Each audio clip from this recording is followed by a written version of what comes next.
I hope I'm just observing.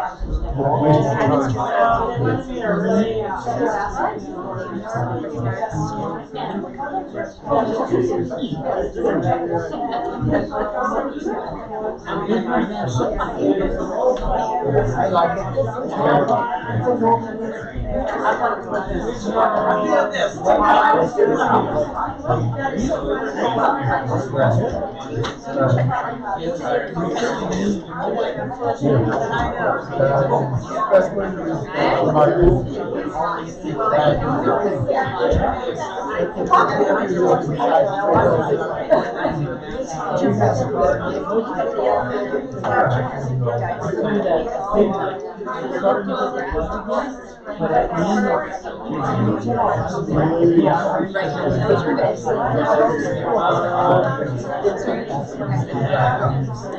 Taken up by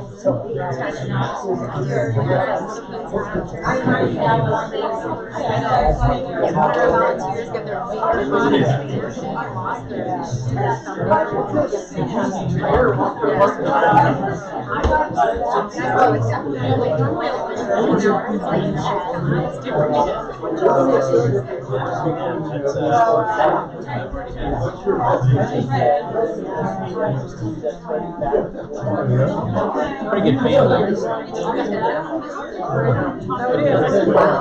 We need it because there's a lot of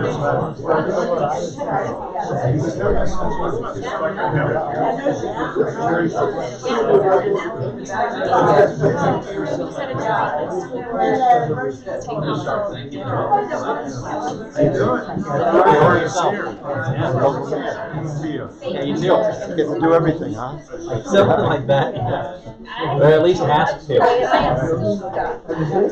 What's just not in my radar?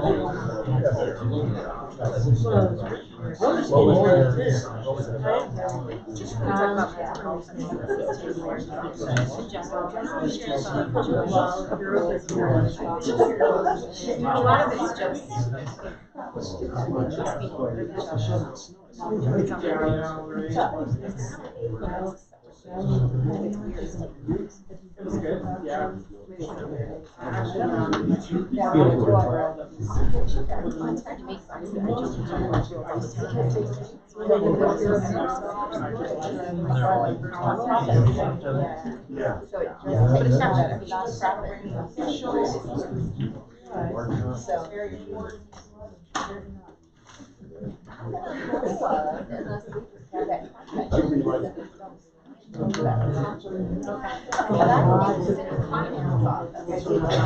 but it's not better.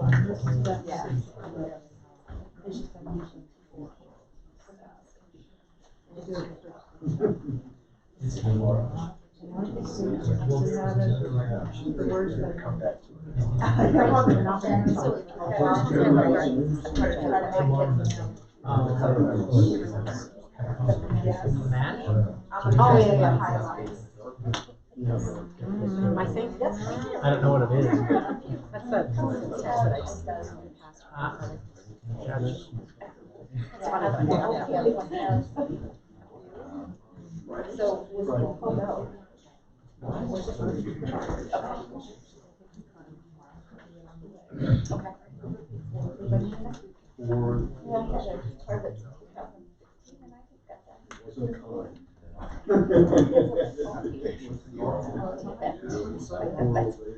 okay. So we'll see. I want to make sure that they see the same one as the council packet. Can anybody make sure that staff is that? Yeah, we can. Unfortunately, we got experts. That's right. Hey, welcome to this workshop meeting with the Manitou Springs City Council. Call to order. We'll start with roll call. Councilwoman Chandler. Present. Councilman Shada. Here. Councilwoman Wolf. Councilwoman Woolbrook. Here. Mayor Pro Tem Fortune. Present. Councilman Todd. Here. Okay, good, we're all here. Just a quick note to the audience, we had a special meeting which we occasionally have with the school board at dinner in the other room. So we do have some cookies here which were left over as dessert. We passed the plate around once before, and if everyone is well behaved, we'll pass it around again with a 30-minute discussion of MAC communication guidance. So to begin with, floor recognizes Laura Newman, who's going to guide us through the Hiawatha Gardens. Thank you, Mayor, and City Councilors, and everyone present in the audience this evening. My name is Laura Newman, and I am a contracted project manager on behalf of the City of Manitou Springs. And this evening, the intent was to talk about the future Hiawatha Gardens building as well as the site. That was the intent of this meeting. We've had a placeholder for some time. We were waiting for the recommendations of the Transportation and Mobility Master Plan to be released, which was released about 2 weeks ago. It has not been formally adopted by City Council. However, we are coming back on February 18th to hopefully adopt that Transportation and Mobility Master Plan, as well as use the Ruxton Functionality Study as a resource. So with that said, rather than read the words, I think they're going to put up the document that was on the site this evening, which has a lot of information. And I don't have a PowerPoint presentation this evening to support it, because a lot of it is dynamic information that we continue to have new pieces of information so that council can make an educated decision and recommendation. And so I'm going to talk through it, but I'll take a deep breath and make sure we're staying on track and no one's falling asleep while I'm speaking. So I'll take everyone through the time frame in just a little bit, dating back to the first Hiawatha Task Force group, which I know at least one member is in the audience. Ann Nichols has been very steady on this project for many years, so we may need to refer to her to have some history if we'd like to this evening. But again, not to reiterate what I just said, is there's so many projects within the city that are converging at the same time. So there is the Transportation and Mobility Master Plan, which I referenced. There is the finalization of the Ruxton Functionality Study. There is the utility work, which is fairly significant, that's going on in the Ruxton corridor that we hope that we can coordinate with some of these implementations. There's also citywide recommendations of the parking management study that took place a couple of months ago.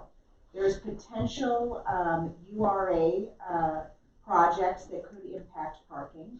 There's a potential Metro District project that could impact parking. And then there is the COG reopening in spring of 2021. And Ted Johnson is in the room as well, who can provide some information if need be during this discussion. So all of those influenced what the recommendations of the Hiawatha work group came to council this evening. And so we went way outside of our swim lane. Okay, we were focused on Hiawatha Gardens, but we couldn't do it in a vacuum.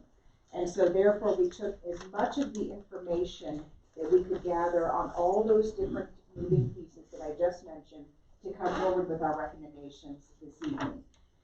And our recommendations tonight are short term. We're calling them phase one, that's our own word. These are projects that we hope will get approved by no later than March, implemented by May 1st, with a conclusion at the end of the summer season. So we can take a deep breath and say, did these recommendations have an impact? Should we do them long term? What is the real need for parking after implementing some of the recommendations that I'm going to go through? And so those will be referred to as phase one, because we think we need to give council just a pressure relief valve, some breathing room with everything that's going on simultaneously in the city. And also with a recognition of the staff, the City of Manitou Springs staff, that there is so much that possibly can't get done in time for this summer to trial to see what will work before the COG reopens in spring of 2021. Would you like to switch places with me so that you don't have your back to 3/4 of the room? So I don't you're know not what's looking at your appropriate. back? I wouldn't want to take your, I She don't know can what's move over appropriate. Julie can move over here. Want me to move here? Oh, And that way just- maybe people can Because hear you you're better. talking, all these people have to Okay. look at the back of your Okay, head. or I could sit next to Roy, or whatever. As long as you're not, Okay, thank you, thanks. I mean, if that's okay with the mayor. Okay, That's a Okay. constructive idea. okay, I'll sit and I'll turn like this. I'll put that cookie over there. I know, sure. It's important for me, I bring this. To them back. Thank you.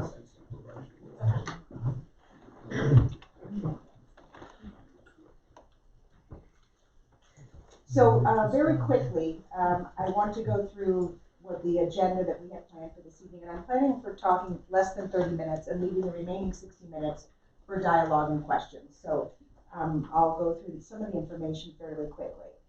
We were going to show you some wonderful historical slides of the Hiawatha Gardens building, which are available. They're very impressive, and at some point we probably should. But we didn't want to take up time this evening with that, so that's a placeholder. We did want to talk about the community engagement that has occurred over the past year, which has been fairly robust.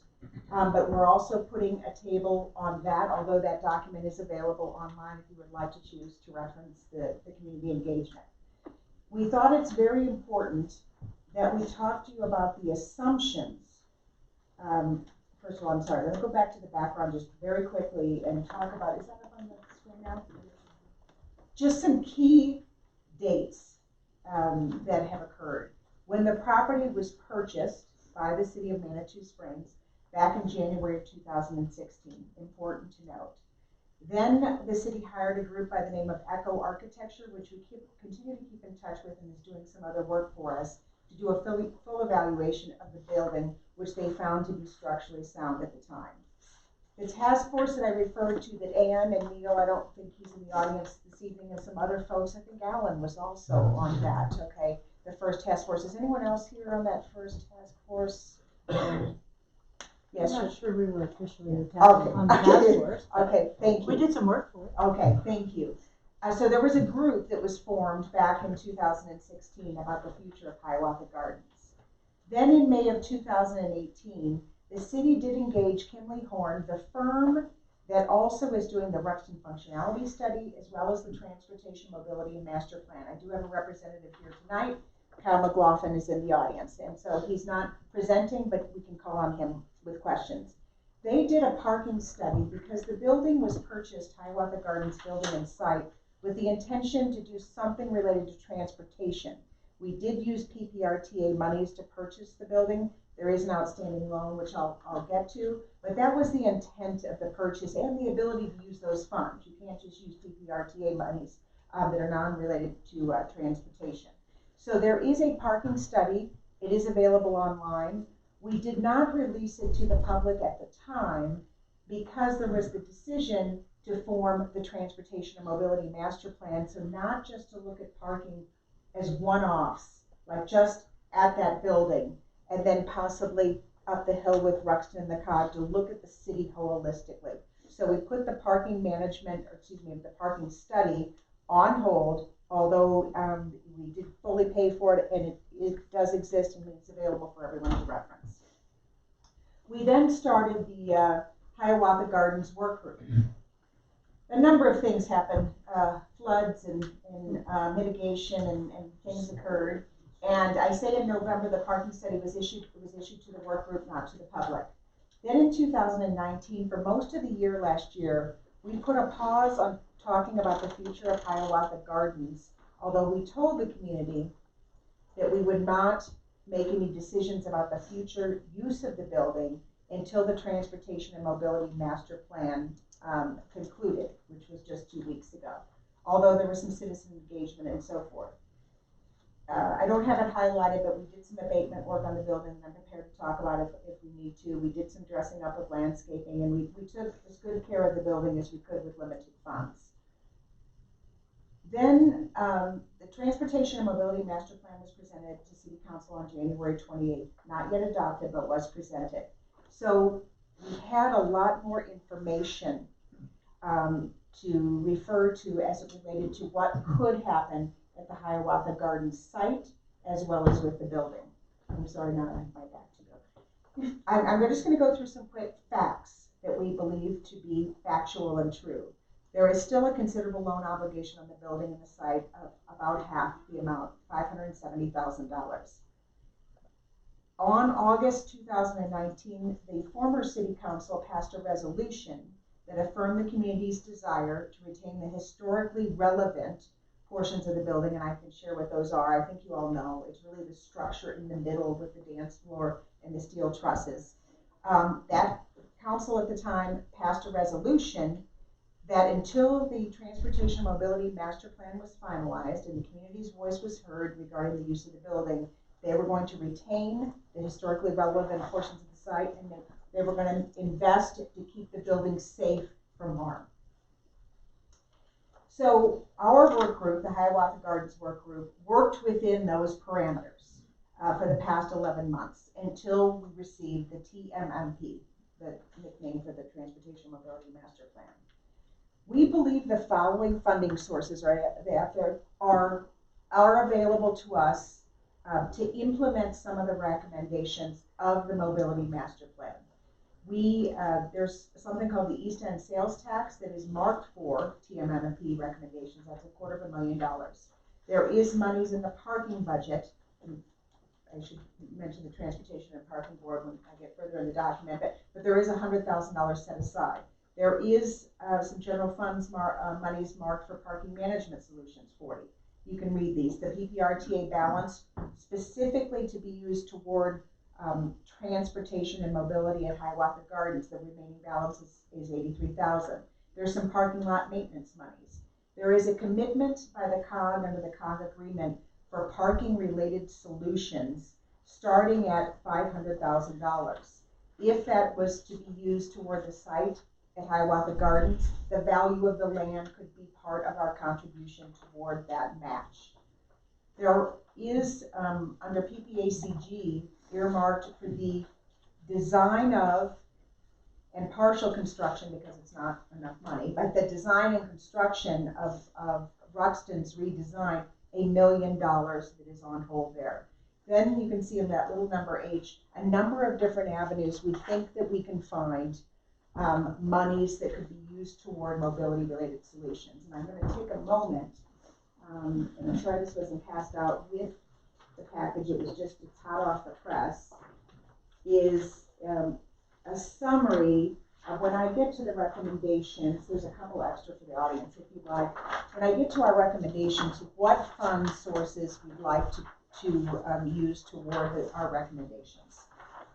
Then we made some assumptions. So that what I just went through are facts.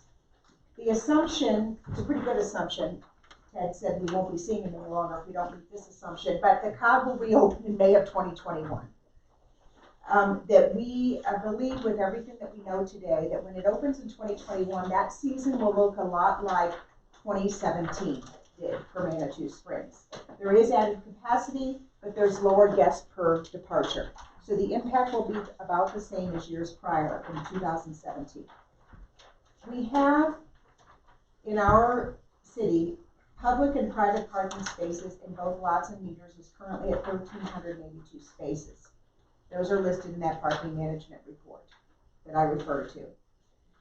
There has been some updates, I think this week or last week, Roy, about Wichita's desire, or Metro District's desire to move forward with the Wichita lot, but I don't know if we have anything firm that relates to that, just that the desire is there. There's desire there, and I think Shemi's here, so are you guys wanting to still build that? Yes. So that, we didn't use that as a fact, we used that as an assumption until we knew more, that was the desire. we won't do it unless the city is gonna be a partner. We can't do it alone. So we're waiting to hear from you guys. Okay, thank you. Is that a single deck that you're thinking of? It's 200 spots on it, so it's, 2 levels, two decks. 200 additional or 200 gross, including what's there? 200 gross. We would like more, but, with the demands that, city asked, we went down from, I believe it was 240, now it's about 200 because of their request. Thank you. My pleasure. Kimley Horn, the professional firm I referenced, estimates that Manitou Springs has a deficit of 100 to 300 parking spaces in peak season. And peak season, as you know, is less than 5 months a year. We believe the projected short-term impact of the COG reopening the first couple of years is approximately 150. We need a bit more time to feel more comfortable about those numbers. Therefore, when we get to our recommendations, it's why we're asking for a pause to implement some of our recommendations. You'll see a little number A and B under our assumptions that if indeed we were to make this recommendation, which we are not tonight, but of a 2-story garage with the existing building. When I say the existing building, I mean with the non-historic pieces demoed off of it and the construction occurring around the center part of the building. That 283 space 2-story garage, we need some time to project occupancy during peak season, as well as occupancy during the 7 months of the year to understand what our bonding capacity may look like, what we may need to charge in order to pay that back. So that's requiring some time, therefore the reason we're asking for a pause. Number 6, this is a little bit of a moving target and I was not present for the CUP discussion, so if I say something that's inappropriate, please let me know, that there is a recommendation on the table from the Ruxton Functionality Study to move the COG Mobility Hub to a different location. And it's called version 2.0. That's not really important, but it's going to be discussed on the 18th. If indeed that is implemented, it has the potential to impact up to 35 spaces. Did I say anything that's in conflict? Okay. So I say that because we have some recommendations that are actually causing the loss of some parking spaces. So therefore we have to make up the difference elsewhere. So that's why it's listed as an assumption. We, again, I repeat myself, but the COG construction will be completed no later than May of 2021. This is a really big one, number 8, if you can see up there. There are some very significant utility improvements along Ruxton that are going to impact traffic on Ruxton and the number of spaces, as will the MAPS projects. And so, again, we need some time. Dole, who's not here this evening, the new city engineer, is working very closely with CSU to find out the timing, because it requires, of course, their work, their capital investment, our capital investment, seasonal impacts, and so we need to have a much better understanding of that occurring, hopefully, and I know hope is not a strategy, but in advance of the COG reopening, but not in conjunction with the redesign of the entire corridor of Ruxton, which we think will take far longer than just these utilities that are going on. But again, that's an assumption that we need to understand that we're going to be impacted with parking and traffic due to that project. Number 9, that parking structure feasibility report that I referenced, and I mentioned that 2-story garage with the 283 spaces, that's a net new 131 spaces. So even though it sounds like a big number, close to 300, we're counting in what already is presently on the parking lot, and that would cost approximately $8 million. So that's the number for constructing that new garage. On number 10, with the Echo Architect report, I mentioned them earlier, if we remove the entire building, they believe that only an additional net 42 parking spaces would be developed. And that, it's basically a net 15 spaces with or without the historic, the non-historic portions of the building. So it's not as big a number as some people think when you say tear down the whole building. So that's just an assumption that we wanted to make note of. We believed, this is an assumption, that council here tonight would want to exhaust our short-term lower cost solutions, which we're calling phase one, before designing a parking garage that we don't really know the quantity of spaces we actually need until we do these other recommendations, which I'm getting to. It sounds like I keep leading up to it and I never say it. It is coming very shortly. We will have a demo plan for the non-historic portions of Hiawatha Gardens by the end of April, and that will cost some dollars, right, to take down the non-historic portions of the building. We do need Jeff, council, to weigh in that if we have such an outstanding loan balance, are we able to take off without repercussion those portions of the building? We don't yet know that for sure, correct? I believe we got a response, but nothing more. I think he said refinancing Right, and there's maybe, and lots maybe, of options. but yeah, but he didn't, we'd still need more vetting, I think, Yeah. on that, Yes, okay. I agree.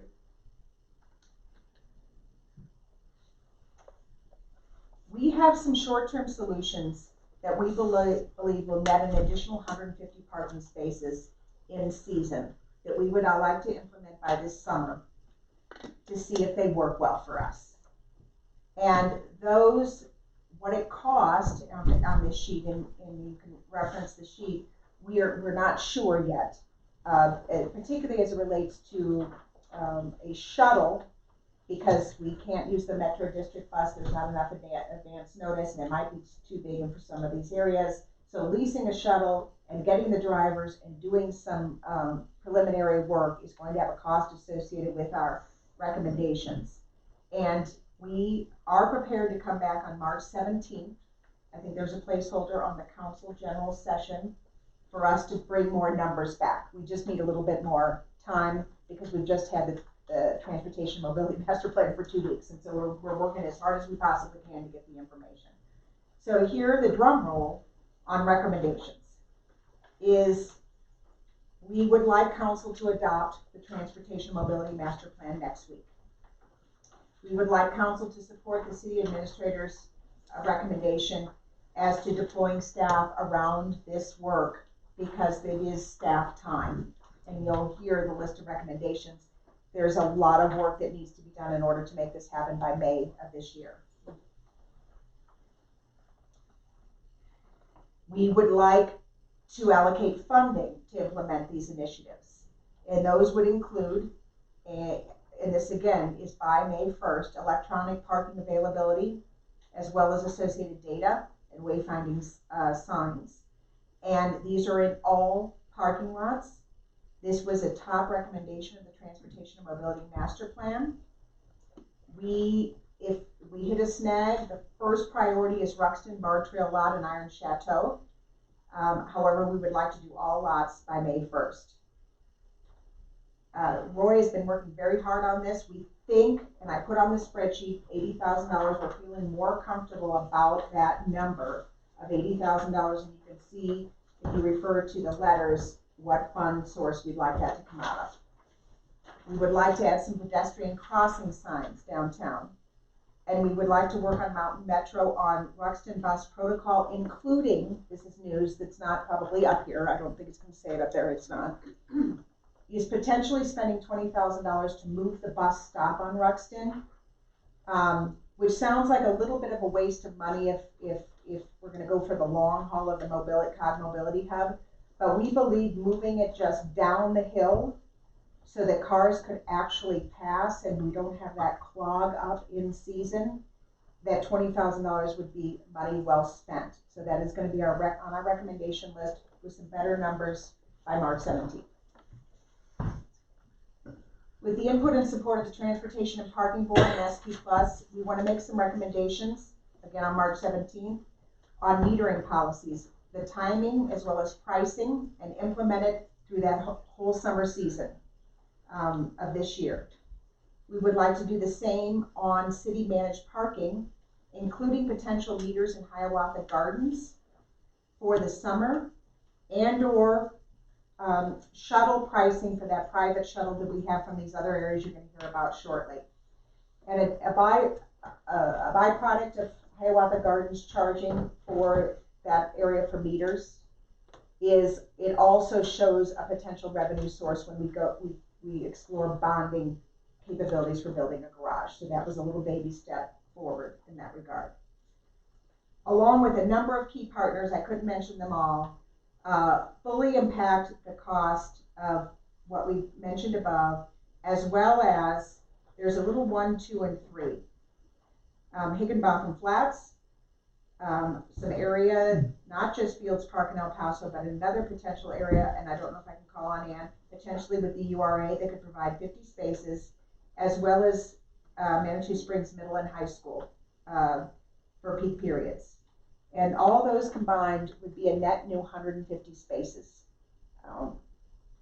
Again, we need to fully vet this because there's cost associated with it. Some of these are better ideas than other. Like, for example, a lot of us love that it's the middle and high school, right? It's easier, it's already paved, it's closer, but there's the impact of what the school wants and needs, and security, and what the neighbors think of buses and so forth. So we need some time to figure that out before March 17th, before we say, yes, that's the number 1, Higginbotham is the number 2. And there's a lot of conversations going on with Higginbotham because as I understand it, it is jointly owned. And so either we do some horse trading or we do something so that we can use partial or all of that lot. But we need a little time, but that's on our recommendation list. G, I've already mentioned. It's using some monies to get a shuttle with drivers to these new locations. And also potentially have Colorado Springs be part of the solution from a financial standpoint and negotiate that with them. And then in the conclusion of just this part of the recommendations is to come back to council in early October to say what worked and didn't work and what we think might have some long-term strategy and we should continue, and what we just shouldn't do anymore and we need to rethink about the direction for the longer term. So under Hiawatha Gardens Phase 1, we're encouraging council to postpone the design and the final decision of a parking garage because we don't know how many spaces and we don't want to throw away good money in that regard until we know that a little bit better. We may want to come back to council. We will know by March 17th for a little bit of money to just make it look nicer, particularly if there's a lot more activity that's going on in Hiawatha Gardens, is to just have a little pride in that particular location. During this time of Phase 1, which is really May through October, there are some resources we will use to do some real good pro forma work, some bonding capacities, some grants, so that we can say what we could even possibly consider as it related to financing a potential parking garage. Then on Ruxton, I'm on number 3. It's very important for us, and Dole is close. It's very close to this, and we're going to have a lot more information very soon, is to understand the impact in its water, sanitary, and stormwater infrastructure. And then there's the possibility of fiber occurring at the same time, and just need to understand the overarching plan so that we can coordinate it with the COGS needs, the residential needs, and with our seasonal needs to get up Ruxton. And then to start the conversations between Manitou Springs and the COG about the potential funding and the design of the mobility hub, which we think is a great idea, version 2.0, which we'll talk more about on February 18th, is to start those discussions. Then I think I covered most of these, but regional collaboration is very important. There's a lot of big projects. We're talking really big dollars. And to talk about letters of intent and memorandum of understanding with Colorado Springs, to work with CSU on all those things I just talked about, and also to work with Mountain Metro Transit because they need a long lead time. If we're gonna implement in 2021, the potential of more frequency of buses and additional stops at attractions to get our community, not our really, our community, to get the visitors to our community used to that's how you travel when you're here. We need to give them a lot of notice in advance and talk about the potential funding of that. So that's on our list of regional collaboration. And I think I can take a pause and drink a little water and say, I hope, I know it was a lot of information. Those were our recommendations from the Hiawatha Gardens Work Group. It's a lot, it's a lot. There was a lot, I know you've really pushed the last month and a half to get this done since the first of the year. A lot of things have come up. Council, shall we discuss this? Anyone want to lead off? Questions? I have a comment. Oh, okay. Okay. Just, thinking about all of this, I don't think Manitou has undertaken a transformational project like we're taking on with all this stuff in a number of years. And it's somewhat overwhelming. It's so complex and so difficult to get your head around all of this. But I think it's, I'm glad we're doing it. I'm glad we're taking it on and pushing forward. And I personally want to make this a huge priority for our city and staff to get some action this year and get going. And I think that these are really good recommendations.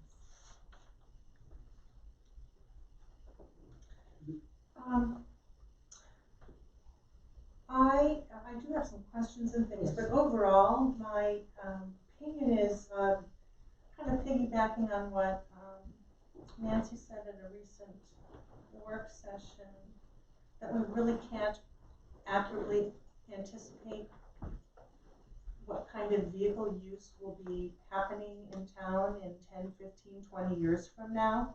So I really like the idea of starting gently with expenses for things that do not necessarily commit us for the next 50 years financially.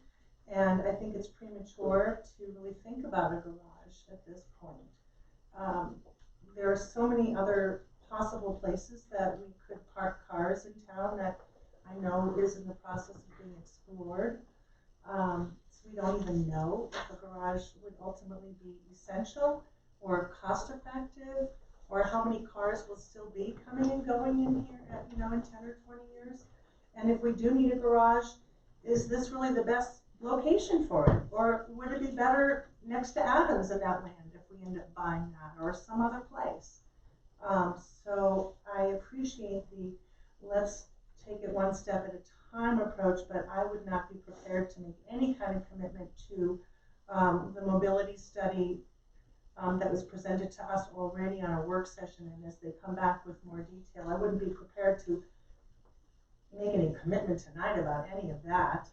I really feel like I need to know what the incline management plan will be before we address this, because like you said, Laura, there's so many moving parts, and I think it's premature and irresponsible to make all these decisions that are supposedly global and comprehensive without considering what are we going to do about the incline parking and traffic. And the issue with the COG parking and traffic is still up in the air. They don't have their conditional use permit yet. Conditional use permits always require the business to do certain things to mitigate traffic. That's in our ordinance and parking. So I want to see what comes of that before we make any long-term huge final decisions on this stuff. Other than like the phase one. We can go through the details of phase one, but generally I think that certainly makes sense. If I might ask a question, what is the status of the incline management agreement? Is that running parallel too? It is, and Joel and Kurt will be presenting in March to council at that time. So they're working on it. Karen, do you have any updates on that? I don't, I Okay. have nothing involved. Okay, so they're working on it, Joel and Karen are leading that with Kurt, and we are looking at March for the update to council at that time, with where we are with that implementation and that management. Do we think it has the possibility of impacting our mobility recommendations, what will come out of that discussion? Not at this point, I do not, but at this point, no.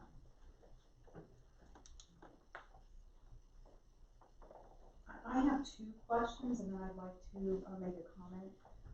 Under recommendations, recommended action, C, regarding the crosswalks, for the Yes. pedestrian crosswalk signs downtown, would those be lighted crosswalk signs? I'm gonna defer to Roy, you've worked hard on that project. Yes, they will be lit and with a button, and so the idea is just like traffic lights. People gather, and then it gives them a chance to cross as a group versus individual people crossing the road. So that should help with congestion. Thank you for that. My second question was regarding, the potential 50 parking spaces. Ruxton and El Paso, is that at the baseball diamond? Where are you predicting those 50 spots might be? And, Ann, is that possible that you'd like to answer that question on behalf of the URA she's referring to, or do not? I think we are working with the school district on that lot there. We're looking at improvements on the east side of Becker's that would impact part of that lot, and we need a bit of an easement from them for the Becker's Lane Bridge. So we are gonna be talking with them about use of that lot periodically, I think, when there's a demand. And then we have been researching other properties for quite some time. And I'm not gonna focus on any specific one, but we are looking at other parking options. Are we doing environmental impact studies on these projects? Because with the Becker's Lane Bridge project, I've heard a number of things. Yes, we're going to keep those trees there, and then I've heard, no, those trees are going to come down. And I would like to have some conversation about the environmental impact of these projects and the impact, possible potential impact on the neighbors.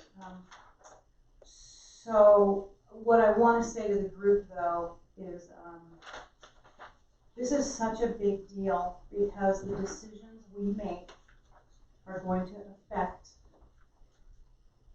what our town looks like, feels like, forever. And I'll tell you my concerns. I'm concerned that if you put lighted crosswalks and we put lighted signs where you can park, and we just light up our downtown, and we put a 2-story parking lot in Wichita, which is going to be a future discussion, that we are really going to lose some of the unique historical character of this town. I've seen it happen. My family moved here in 1969. I saw it happen in Vail, I saw it happen in Breckenridge, I saw it happen in Telluride. And Manitou has managed to remain a very unique little haven. And those are my concerns. That we, moving forward, is that what, are we just going to be a town that caters to tourists where there's blinking crosswalks and there's blinking signs where you can park? And I'm not saying either way, I'm just saying that I'm putting it out there because that's a big question mark for me as a resident in this town. My preference, I agree with Councilwoman Wolf that I'm grateful that we're going very slowly and being very considerate. The work that you have done is phenomenal up to this point. But because we're at this place, it doesn't mean we have to make any quick decisions. I think there are some things we haven't explored. I personally like the idea of more remote lots, considering space in the URA corridor versus concentrating our parking in downtown Manitou and putting all those flashing lights down there. So if we can have a community on Crystal Park Road that can say, we do not want lights and we do not want sidewalks, I think that the Manitou residents, you have to really go home and think very long and hard on what you want your downtown to look like forever. And if you voted me in, if this is what you want, I'm here to listen to you. I just want us to proceed very cautiously.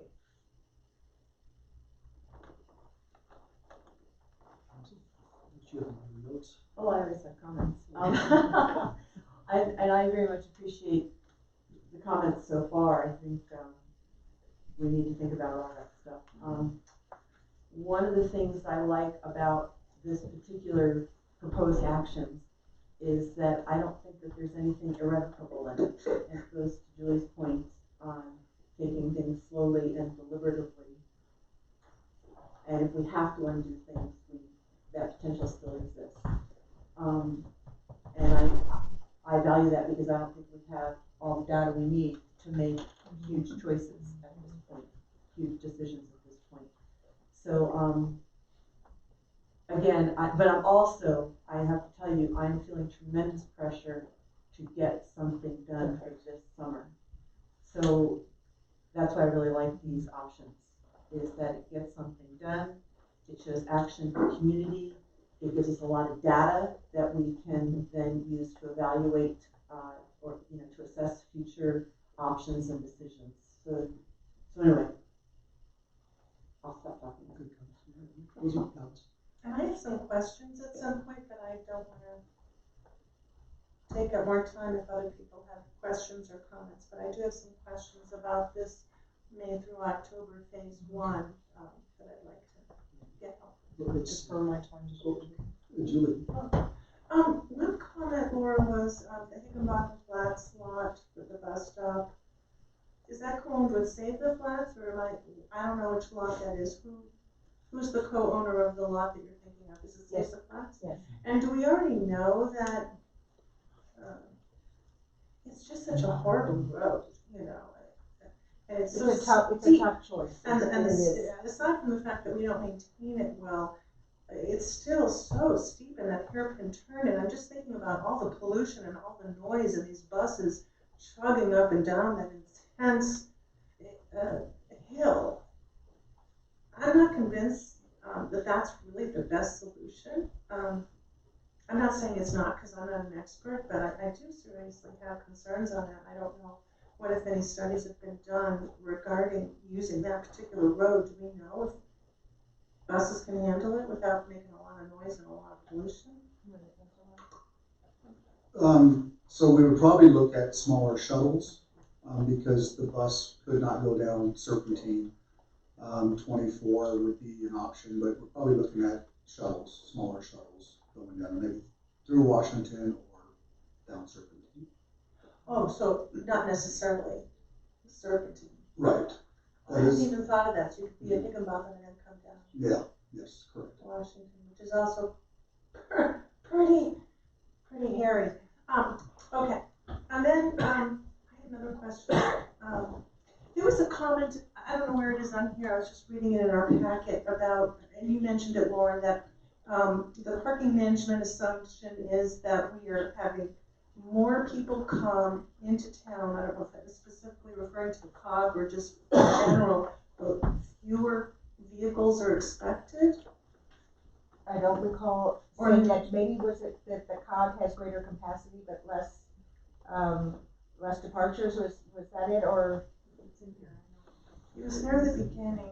2017, that they compare 2021's COG numbers, we think will be in line with. Assumptions 2. As indicated by the TMMP, the COG parking demand and associated traffic patterns in 2021 will be in line with 2017. Adding capacity, and in parentheses, adding capacity but lowering guests per departure. Now, how did they reach that assumption that it's going to be the same as 2017? With Carla or Ted, do you either one of you want to comment on that? maybe I don't understand the definition of capacity and guests per departure. It's too gobbledygooky. What does it mean, and how did they reach that conclusion? Ted, could you come forward and introduce yourself, please? Ted Johnston, Assistant General Manager at the Cog Railway. To address your comment or your question, Councilor Wolf, we're not expecting a just large increase in the demand for our attraction right out of the gate. I can't remember, I think 306,000 was the best we did on an annual basis before we closed, and we're not expecting a large surge in demand. Now, if that happens, then that's great for Manitou in terms of more people coming to town, hopefully spending more money in restaurants, shops, things of that nature. But we're just not expecting this out of the gate. And how did you conclude that you're gonna have a lowered guest per departure rate? First of all, what does that mean, and how did you reach that conclusion? We're going to be running less seats per departure, less available seats. Do you know how many less seats, fewer seats per departure? Do you know? So in the past, we ran a 78 car train and a 214 car train. I believe that gets you 292 per departure. And our new trains we'll have the 214 passenger car trains that we're currently refurbishing here in town, plus the new 261 passenger car trains that are on order. So basically bigger trains and few departures per day. Is what you're saying? The No. trains have capacity for more people to sit in them. No, the trains have fewer seats Correct. per train. Correct. But just as many trains going up and down. Correct. So how are you gonna squeeze 306,000 people per year in if you have smaller capacity? You're just gonna run the trains more frequently? Or for more months? Or both? I see. And how did you conclude that the demand will be the same as it was in 2017? That'll be like 4 years out. Over 4 years, was there some study that concluded that, or is that just That's a proprietary business information. Oh. So, And that was the last year you operated a full Correct. year. Right, a whole year. And that was your best year ever, if memory serves me. no, 2016 was Or our last 2016 full was year. your best. And then 2017, 26, yeah, because we shut down in Right. October 17. Right. So, Thank you. yes, ma'am. I do have a question slash comment. So human nature being what it is, my expectation is we are going to see a surge when you open. First of all, you're gonna advertise. Second of all, it's been closed for a while. Third, there are new cars. People are gonna have a renewed interest in going out there. So I can do that math in my head, that at least in the beginning, there is absolutely gonna be an uptick in the beginning. It may smooth out over time, but I would not be surprised to see when you open, because I'm sure you're going to do some very extensive advertising that we are going to get quite an influx of people certainly in the first months of operation, if not the first year. Would that not be your hope and expectation after putting all this money into this project? I mean, we obviously hope to see more tickets sold. There's no doubt about that. We're a business. But like I said, we don't have this crazy expectation that we're going to be selling out every train every day during the summer. The demand, we just don't see the demand there. And if we did, I think we probably would have bought more new trains. But like I said, we just don't foresee a extreme rush out of the gate. And we had to do some projections based off our best year, which was 306,000. So. And was that 16 and not 17? I should change my assumption. Or was 306,000 in 2016? I'd have to go back and Okay. look, I just but wanna I'm make pretty sure I sure get it was 16 because that was our last full year. Okay. Thank you. Yes, ma'am.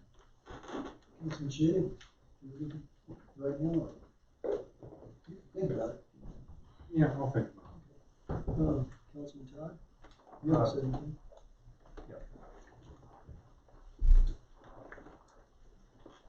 Well, one of the questions I'd like to ask is regarding moving the bus stop down the hill. I can't recall in Kimberly Horn's work that that was an option that was discussed. So I'm kind of curious how that fits into the scheme. Would you mind talking in the, announce It'll yourself? be short. Okay. Maybe everyone will have more questions. Hi, Kyle McLaughlin, Kimberly Horn, the consultant on the mobility study in Rexon. In short, it was not in our recommendations or in our study. It's been a separate thing that has come out in other avenues. So you would have to evaluate that. Yeah, if have to is probably a strong word, but we have not evaluated it. Would be my statement. Yeah. Okay, so I would suggest that that be done as part of our action plan, only because the road narrows, I understand. Yeah, that is my assumption and estimation. Yep. Okay. So that would be it to do. Is that something that because we're so the last time we were here in front of council, we got the go ahead to study basically only alternative 2 going forward, Right. and not put any more time or budget into studying any other alternatives. Oh, I thought it was 1.5, what we called it. That's So different. 1.5 was the cross section for the road. You're correct, but then at the COG mobility hub there was an alternative 1 and 2, and for the mobility hub we were told 2, Right, and then try to do that collaborative move. thank you. So that would be my caution is we are butting up right to the end of the project, and we can probably do something quick and give it a glance, but I would not like to say that we can put the same effort into it as we have the others. No, I'd like to suggest that you're doing something quick that professionals would probably be better than volunteers suggesting this. So that I think it'll be helpful to council. Sure. Well, isn't that something we should all discuss, or is that up to Mr. Todd? Something we've all discussed. So if I can say something about that, that was something that staff looked at, because we got a lot of complaints that cars would get backed up where the current transit stop is. And we're not talking far down the hill, probably 20 feet or so, where the kiosk is down there. There's more room for the bus to pull over. And so it's just about getting the bus over a little bit so that cars can bypass. And what's happening is they can't in its current stop, so cars get backed up behind the bus, and then you have that problem where they have to stop until the bus moves again. And since they wait there a little while, it causes a lot of traffic backup. I certainly recognize the stoppage at the current place. But if you say the city engineers look at it, and the city engineer says there'll be more traffic flow downhill, right? Yes, that's what we feel, that if we get the bus over, again, not for sure where we would put it, but a little bit down the hill would give it more space to pull over to the side. And that would allow traffic to continue to flow and not get stuck behind that bus. And so we brought Dole out and Jeff Jones, and we looked at that area to see if there was room to move it over. Gotcha. Thank you. You're welcome. Continuing with, it's great having this sheet, which is the projects, Yes. and the proposed funding. It strikes me that this list is a partial explosion of what's in the Yes. memo. Yes. Yet the memo is talking about other actions and activities. Some of them may not have a cost associated with them, but somewhere there becomes, for council to approve this, I think, a sense of where do these things fit in on a timeline, and are they all digestible by May 1st, and things like the downtown impact. If we're going to be doing something that's in the historic district, then what's the vetting process of that particular line item? Just to take an example, where does the conditional use fit into this? I think that was a key point was made. Where does the incline management plan fit into this? Because we do want a plan by May 1st, if not before, regarding capacity there, possibly fee and questions like that.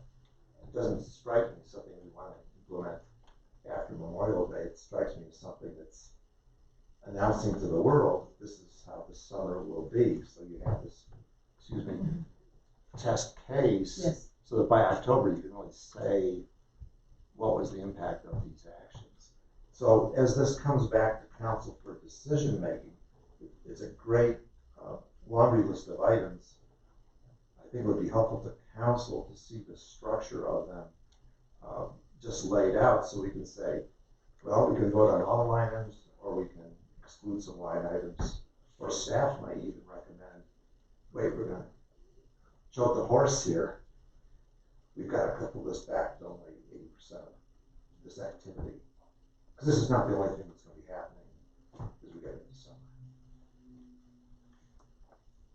I understand the direction, is to expand this particular one sheet, and maybe even prioritize it in the way in which we would recommend prioritizing it. We certainly will have additional I'm probably not talking to that microphone, additional costing information and further vetting over the course of the next 4 weeks that we are meeting. So this will be a better document when we come back. But I do understand, and I'm going to put a placeholder of incline management. Our group is not tackling that, but I will at least have a line on there so we don't forget the question was asked, the incline management. And then maybe the last comment is, when we take the outbuildings off Hiawatha Gardens, which is being recommended here, it strikes me this is kind of a surgery. So how do we leave the rest of the building really aesthetically intact, and is that built into these estimates? And what will that facade be? Because we'll be stripping stuff off, presumably that behind it's not going to be finished. Correct. Finished structures, so it's a trade-off. Do you take off sloping shacks that are coming off it? When you do that, then how do you repair the building? And should we be investing time in all that activity when we don't even know at this juncture, are we going to preserve the structure? I would say we paid, I think the price was $9,500 to Echo Architecture. So, yeah, you can speak to my phone. We paid $9,500 to Echo Architecture for a demo plan, which we will have at the end of April. And I imagine within that plan, the cost to demo and reconstruct for weather and aesthetic purposes will be something significant. And it will come back to council. And you will make that decision. I could guesstimate what that's going to be, but I think it's going to be a significant cost, and it's going to be a decision that will be made at that time. My bet is we're going to be wanting to spend money on high impact things relative to mobility over summer, because our citizens have wanted us to take action after all these different studies have gone on for a couple of years. So I don't think it's going to be a priority unless it's a safety priority, but I won't be the one making the decision. I may be the one making the recommendation, but we'll see. Mr. Shea? To me, I'm thinking, I guess I'd like to kind of propose that we narrow down and figure out what we want to do for this summer. What is really doable for this summer, you know what I mean? It gives us really good metrics, in the future, and see what's working. To me, as an example, it seems like we have a perfect opportunity with the COG still under construction this summer to work through the riddle of how do we guide incline users to appropriate parking places. Yes. Okay, I think it's a whole nother bailiwick to figure out that situation with the COG. Okay, and so we have some more time with them to kind of figure that component out there. It seems like to me that if we take kind of the incline users and say, I bet an awful lot of those folks go to certain places to kind of figure out how they're going to navigate this community and then utilize that. So I think there has to be a communication plan in here as well, in terms of, and that's what my proposal is, that we somehow kind of focus on, in a sense, that constituency, okay? Because I think, in a sense, we know you're not in a wheelchair, okay? You're gonna navigate the incline, okay? You're coming to town with, you know, maybe sneakers and a certain kind of supply of things, a certain amount of time afterwards. You know when you're done with that, okay, you have probably had one heck of a workout, and you're not ready basically to go to the clubhouse dining room for dinner, okay? You know, you're all sweaty and dirty, maybe even a little scraped up if you kind of stumbled and fallen on it. So it seems like to me we have a really good idea of that constituency. And I guess I'm a little leery of the thing that scares me to death in this whole proposal is that we're going to do some kind of flashing lights, electronic crosswalk signage downtown, okay?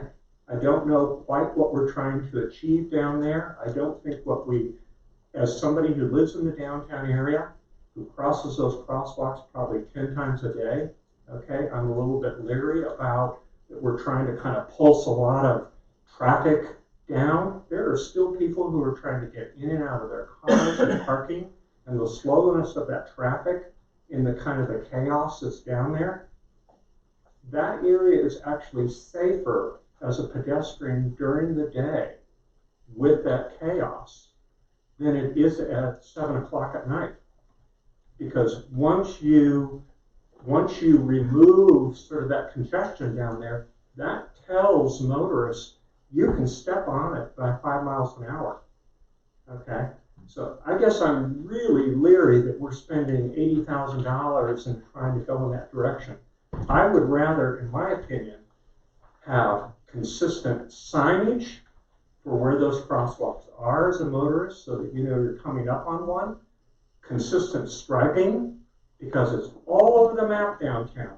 Some of those sidewalks, some of those crosswalks have striping, some of them have nothing except sort of some kind of colored concrete. So I guess I would rather us go the direction instead of a whole bunch of electronic signage, okay, and complicating that whole thing and trying to fit that in downtown, that we get just some common sense crosswalk signs and striping, okay, in that area downtown.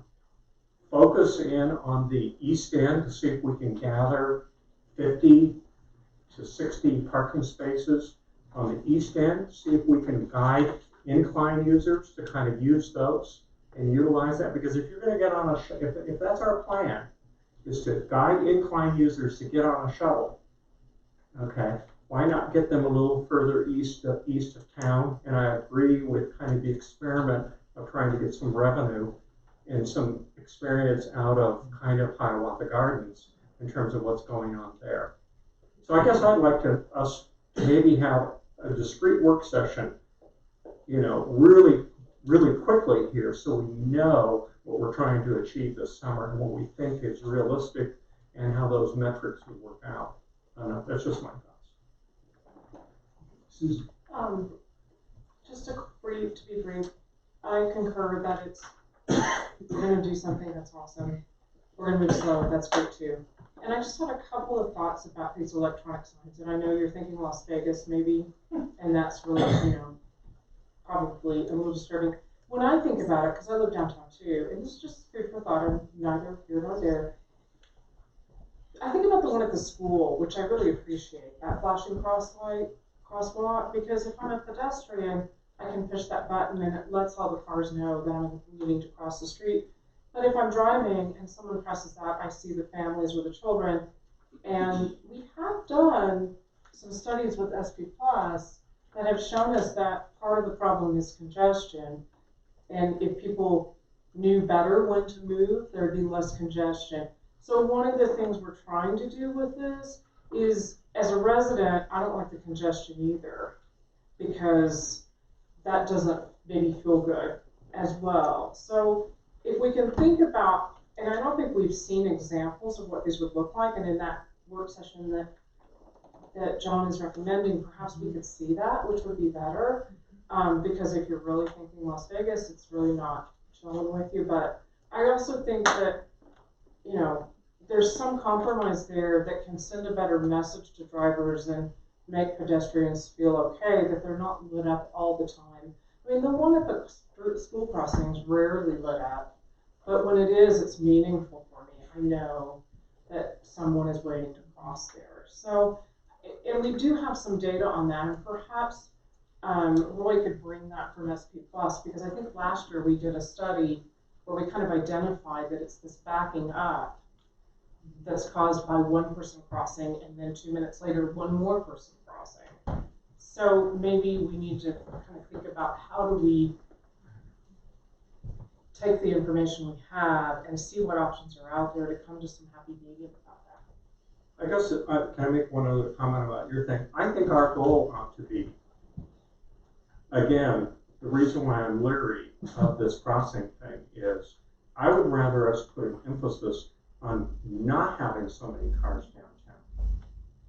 That we put all our emphasis there to getting those people parked and on transit before they get downtown, instead of doing all this congestion management that's downtown. I guess to me, I would think that's a much more worthy experiment to put our $80,000 in, is to say, wow, park here, get on a shuttle, okay, all right, it's going to all these places, and get that communication thing going, than dealing with essentially a whole bunch of crosswalk automation. So that's just my comment in terms of, I think this is a great summer to try and figure out how we can kind of push that boundary so that essentially you're getting parked before you get downtown, so that we don't have to pump so many people through that area.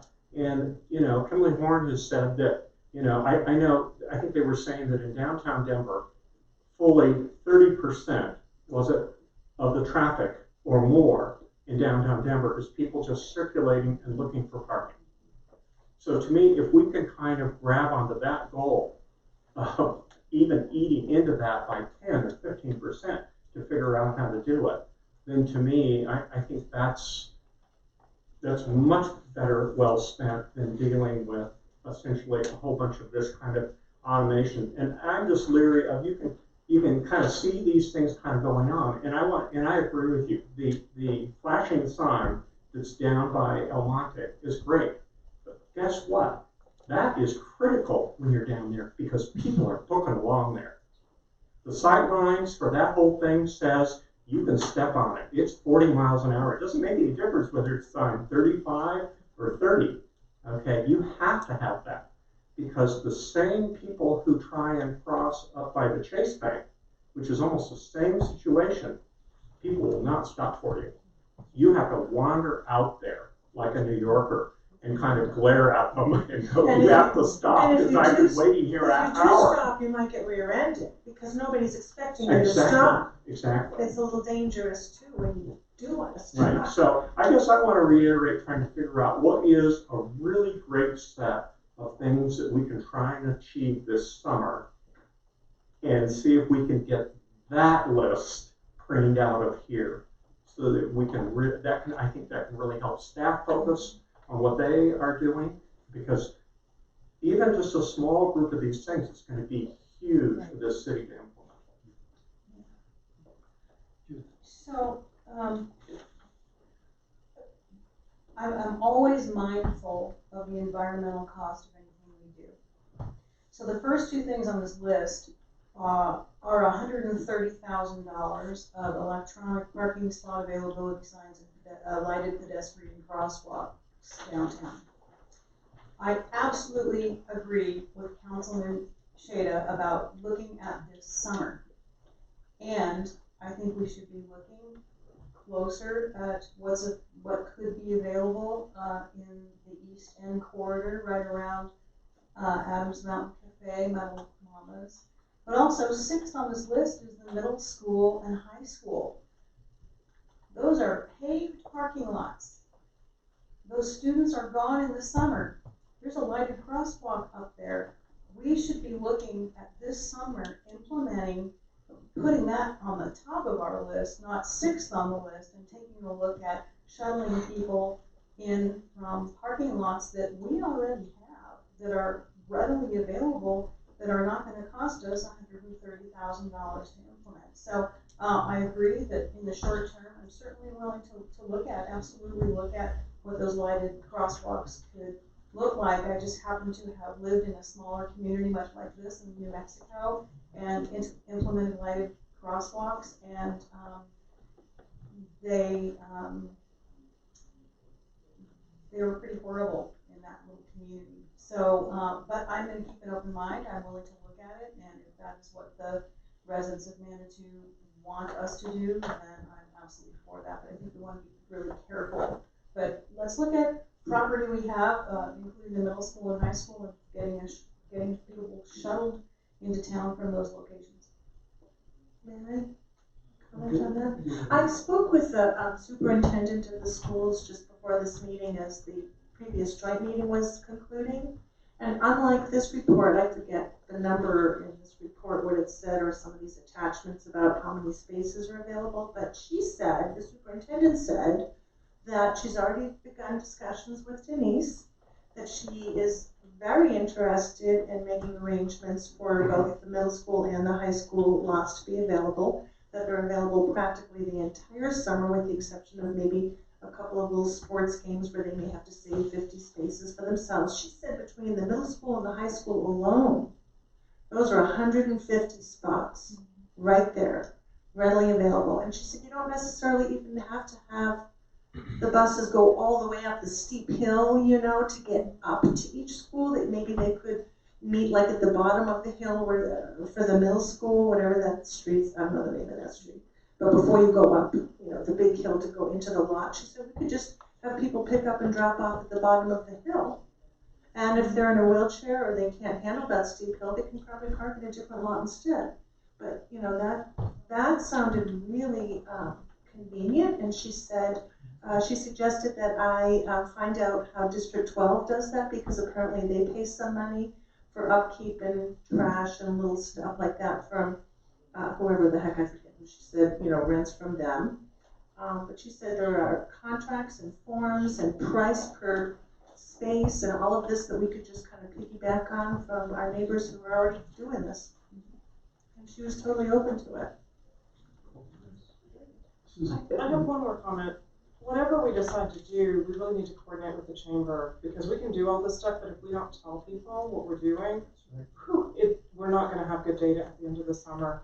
So I think what we also need to incorporate into that work session is real involvement from the chamber with a plan of maybe how they're going to be all summer long, what mediums they're going to use to tell visitors about all these options. So if we can just make sure we wrap Leslie and the chamber into this, I think that's super critical, and we really need to have a plan, and we know what that plan is.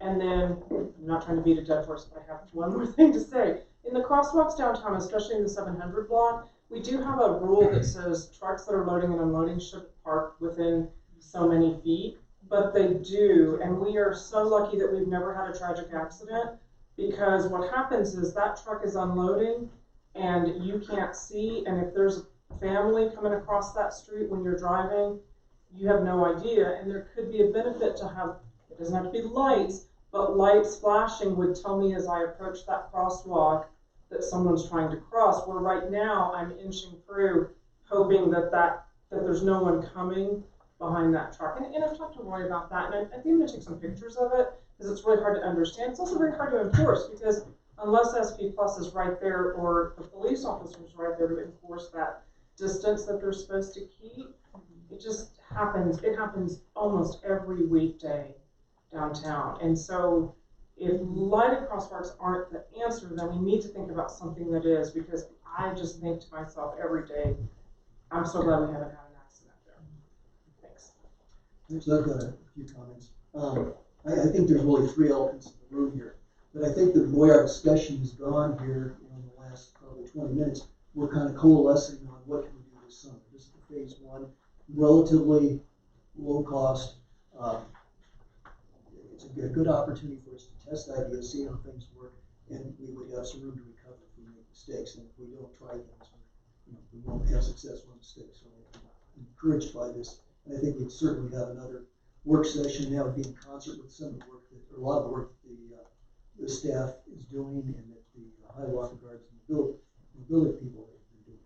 So I think we can push forward and do some things for the summer. One of the elephants in the room is time. Okay, if we wait till October to make decisions, we have 7 months until the COG reopens. Okay.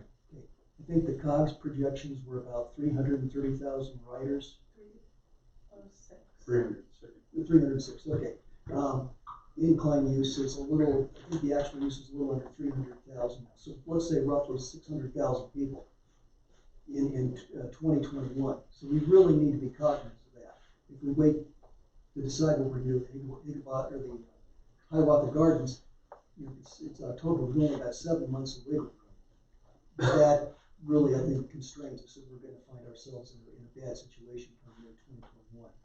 So while we can push forward on phase one, I think we still need to focus on what's going to happen on Hiawatha Gardens. Okay, so time is, in my mind, a big issue. We need to have, I think, some sense of urgency. Okay, the second elephant in the room, in my mind, is the incline. And while we'll have Kurt and Dole, and they've been working on it, I think making a lot of progress, and they'll come in and report in March. This has proven itself to be a pretty difficult problem. We've got the city of Colorado Springs needs to be involved, along with us, and the Forest Service, and then there's some other entities. So this becomes, this is a committee, and we're trying to, in essence, it's a large group of people with various stakeholders. We need to realize, I think we need to realize that the solution is not going to be quick. We may have better resolution come March, I hope that's the case, but we have to continue hammering away at it. So it's not an easy problem. It's a pretty good sized dragon. And I think that drives a lot of our other problems: congestion, parking, living in the Hiawatha Gardens. The third elephant in my mind is the Hiawatha Gardens lot, and more specifically the building. We want to save the building because we're just enamored with historic preservation. That's kind of blocking what we're going to do with that lot. Will we do make a surface, do a surface parking? Do we want to do a parking garage? I was leaning towards a garage until recently. Looking at the expense, I can see where it might make sense to do surface parking initially and give yourself the option to do parking garage later. The building is a big concern for me.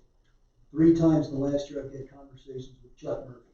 There's a guy he's restored the Barker House, the Cliff House, and the Spa Building, 515 Manitou Avenue. He knows how to do preservation. He knows how to do restoration. 3 times he's changed the conversation we're having. He said, the Hiawatha Gardens building is not salvageable. Bulldoze it. Okay. I think Chuck has learned his lessons. Okay. So while I would entertain ideas to do something with the building, I'm awfully skeptical.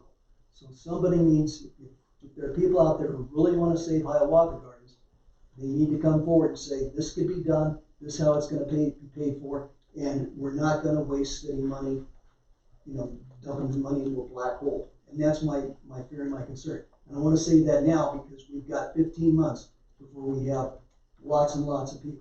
We're going to have 600, maybe close to 700,000 people in a community of 5,300 people. We're going to be tremendously outnumbered. Those are my concerns. And I wish I had a solution. We're supposed to be happy about that.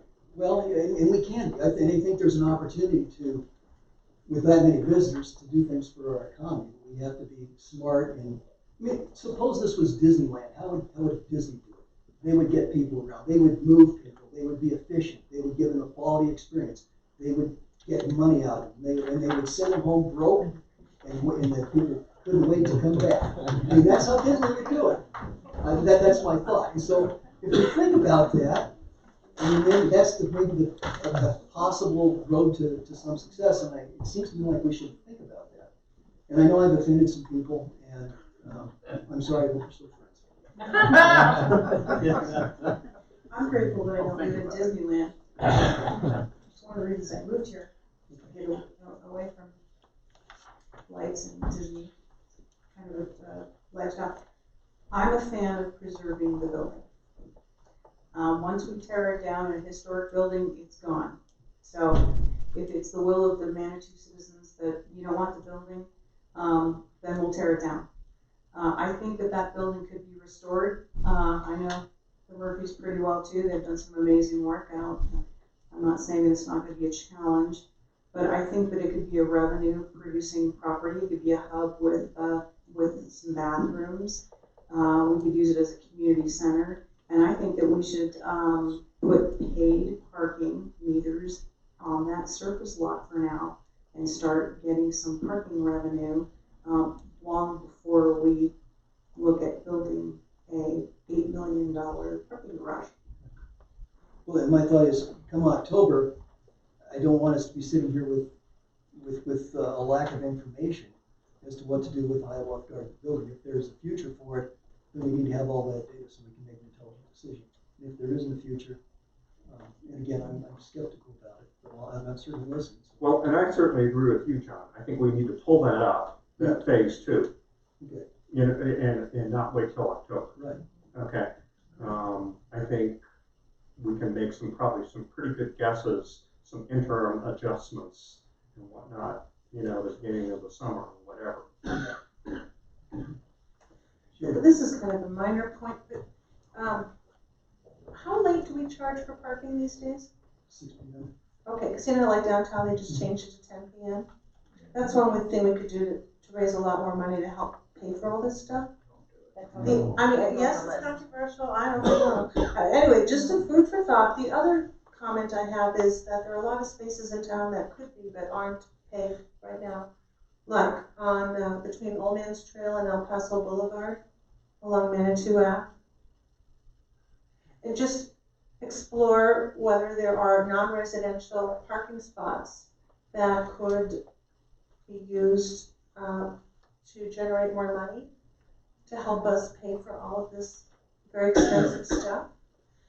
I'm not sure who's in charge of that, but it's just a thought. And then I also didn't know if weekdays on the Duplo RPP, where the road is pretty empty of cars, well, this would be your area, if there's any kind of possibility of opening up that parking during the day when most residents are at work Monday through Friday, to see if that is another potential solution, at least during the summer high season time. I can answer both of those questions. There have already, SP Plus has already done some studies of the area around Memorial Park, Old Man's Trail, and along Memorial Park, and I'm sure Roy can get that data for us for that work session. So there's already some data out there that talks about how much it would cost to do that and how much we would gain from it. And there's also, you know, for a long time, the Transportation Parking Board has wanted to, now that we've had RPPs for a while, study that and see if there are some RPPs where there are some daytime spots that could be converted to paid parking, similar to Gruxton as an example. So I know that Roy is also working on that and taking a couple of members of the Transportation and Parking Board to kind of do a task force and get some information about that. One of the things that really revolves around is enforcement, which for many years has been, you know, something that we've gradually worked ourselves up to. So if my neighbors live in the Duplo RPP and they come home at 5 and all their spaces are taken until 10 every night, that's not going to work. If all those tourists get tickets, that is blowback too. So there's a lot of big balancing act that I think Roy is going to really help lead us into good information for council to ponder. And we're really fortunate to have his leadership, I think, because I think that's one of the things that we really need to move forward and get some of these are all the easy parking decisions are done. I wish they weren't. But I think we're going to really have to look at the data and the impacts and what we're willing to trade. But those are all good suggestions, and the data already exists for some of it. So yeah, if we could have maybe have a work session scheduled. I know this is urgent, and I know you've already figured out work sessions for the next 60 days or whatever, but maybe we should try to squeeze this in as an important issue and see if I can bring some of that data with him. I agree, this is priority, this is, I guess I would add one thing too that kind of colors the complexion of this, is what happened if we manage the incline? In other words, let's say we required people to park and pay for parking at say the Hiawatha Gardens, and they had to ride the incline, and we charged them $5 or $10 or something like that. I mean, currently, you come in as a guest and the people of Manitou provide this service to whoever wants to do the incline. You can park for free at the Hiawatha Gardens, you can ride the shuttle for free, and you come back and you use the incline. And maybe they should, why shouldn't they pay for parking? That's an excellent point. Oh, No, that was great. Why are they parking for free? Look at all this. No, I know, and they could. I don't Why mind not? a free bus, because we want to encourage buses. But if you're gonna park, I think you should pay for it. I mean, it's like $25 to park to go to, what is it, Maroon Bells or whatever? Yeah. And $12 to go to Hanging Lake. I mean, and. Well, that's and to me, I think that helps us. I don't think there's anything, I think one of the things you were saying earlier is that we've got, 300,000 incline users. Right. To me, my point is, wait a second, I think our community ought to throttle the use of that. Exactly. I don't think it ought to be just a given that we are just a red carpet for the incline users to just kind of roll into town, use it for free, and get out kind of thing. So to me, I think, by using kind of parking and those kinds of tools, I think we can figure out what is a reasonable thing that pays for it, that also controls the demand for that. Like a reservation kind of thing? Yeah, where- exactly. So you're not gonna have 10,000 people a day. Right. Sorry, Right. it's full. That are all looking for parking. Exactly. Right. That are all driving around, like Kimberly Horn says, looking for parking. Right, so That maybe are all there should stacked be- up behind the bus that we want to spend $20,000 moving. I think that's the other goal is to say, as a part of this interim metric, is to say, how do we reduce the number of people who are driving up there looking for parking? I think that ought to be one of our measurable things. How do we utilize these things this summer to stop that? Okay, so that essentially we don't have to move the thing for 20,000. Use that 20,000 for something else that gets you parked out of there so that we're not stacking up behind the bus. To me, the moment we're stacking up behind the bus and then we're having to move the bus stop to get people around, that's just all that more traffic and congestion that's going up Ruxton. We have got to figure out how to manage that. Exactly. And so I guess I would just say, last year Bob and Nancy and myself sat with, I believe it's Kurt, and we talked about the incline.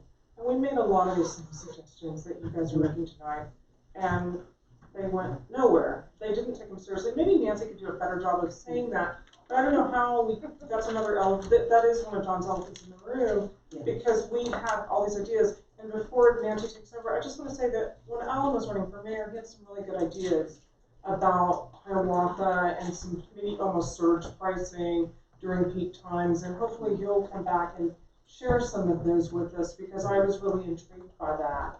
And I hope that you'll bring that to the work session with us. Yeah, Well, that 'cause those means were that we some have to very allow good people to talk during the work session. Well, you could possibly write that up and put it in the packet. We can work that problem. Okay. Nancy, thanks. I want to say that, I think where we were a year ago was we just didn't have the bandwidth. We had a new planning director who then left, who started a good relationship to start things moving with Karen, and then she left. We didn't have a city administrator to take this on, and probably most importantly, we didn't have deputy city administrator. And I think our bandwidth, I'm sure Denise and Roy might not agree with this, but our bandwidth has expanded exponentially because of these two individuals. And as we talked about, the city engineer, I think, has just contributed hugely to our ability to get some of these things accomplished. So as a city, we are in a very different place than we were a year ago.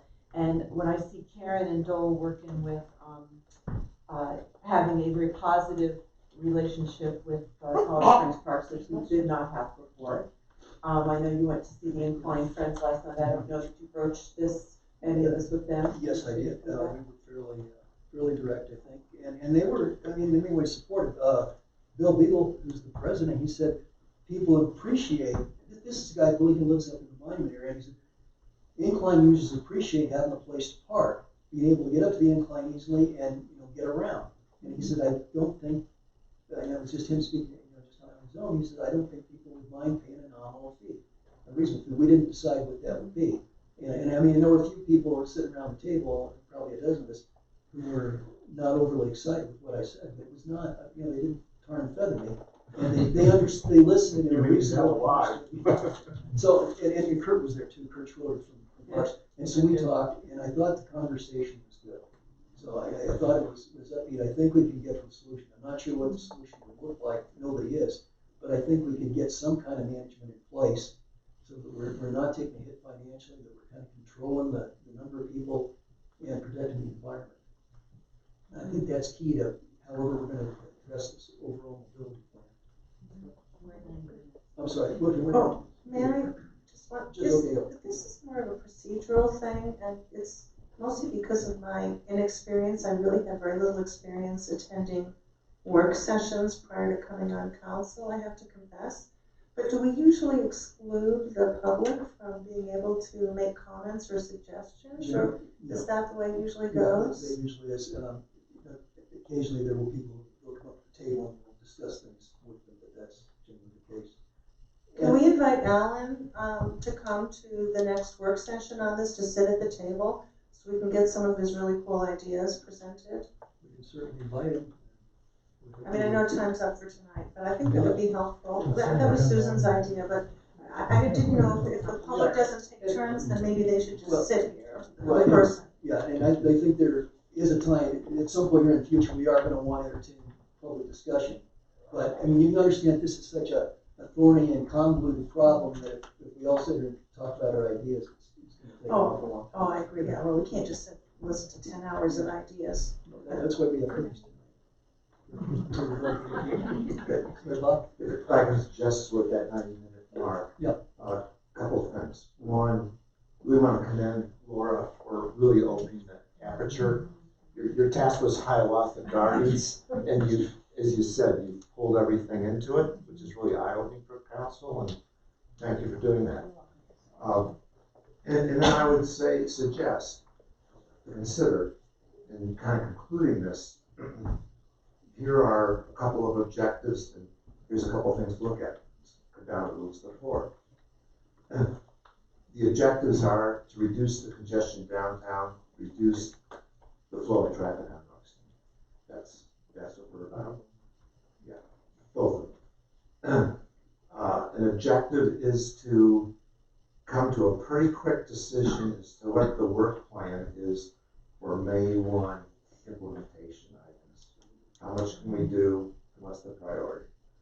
And then the last one I would put on the list would be to find an alternative use for Hiawatha Gardens by a time frame certain. It's been going on for 5 years, 6 years. You mean the building itself? Yes, yes. And I think that time frame, Mr. Mayor, as you brought that up, has got to be like midsummer-ish, the latest. Because we're going to have many other things going on in terms of capital investment and trade-offs. And is this going to be in the pot or not in the pot? If I may ask a question on that, because it's come up multiple times about making a decision on the building. What does that look like? Coming forward to say, keeping the building and renovating it to be X would cost these dollars, tearing it down cost these dollars. Tell me how would council make a decision on such, so that maybe we could take that on. I just need to better understand. Right. So what we know pretty well is the cost, because we've done lots of studies on that. So the question becomes, what's the revenue? What's it going to generate? If there was a business in there. If there's a business in there, is there an offloading of, do we need Memorial Hall for staff? Is Memorial Hall revenue there something that can justify Hiawatha Gardens as a public space? Questions of that nature, I think, need to be on the table. The other thing I would put there is the core structure really comes down to the hall. Yes.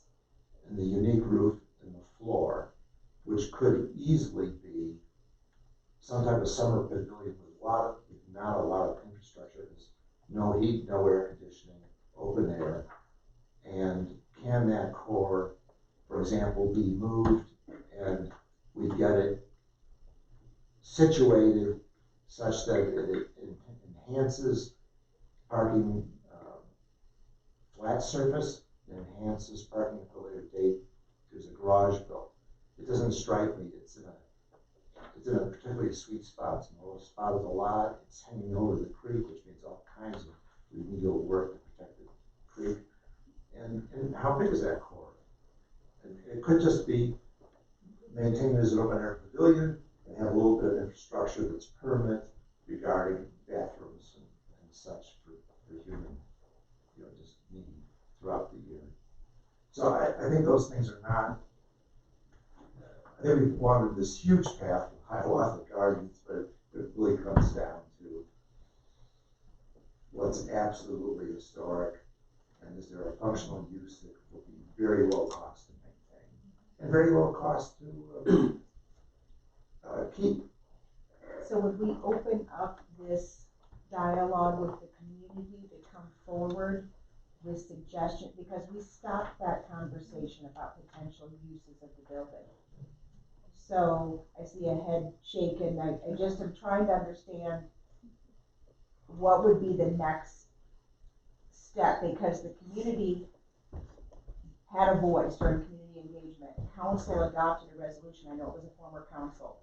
So are we saying this council will make the decision without community input based on business plans we do? Or would we have a call out for a request for proposals from the community that what you would do inside that building and let people come up with a solution? I'm just trying to understand so I can help deliver on the expectations. Well, just a suggestion, we probably don't spend more time on it now, but in another session.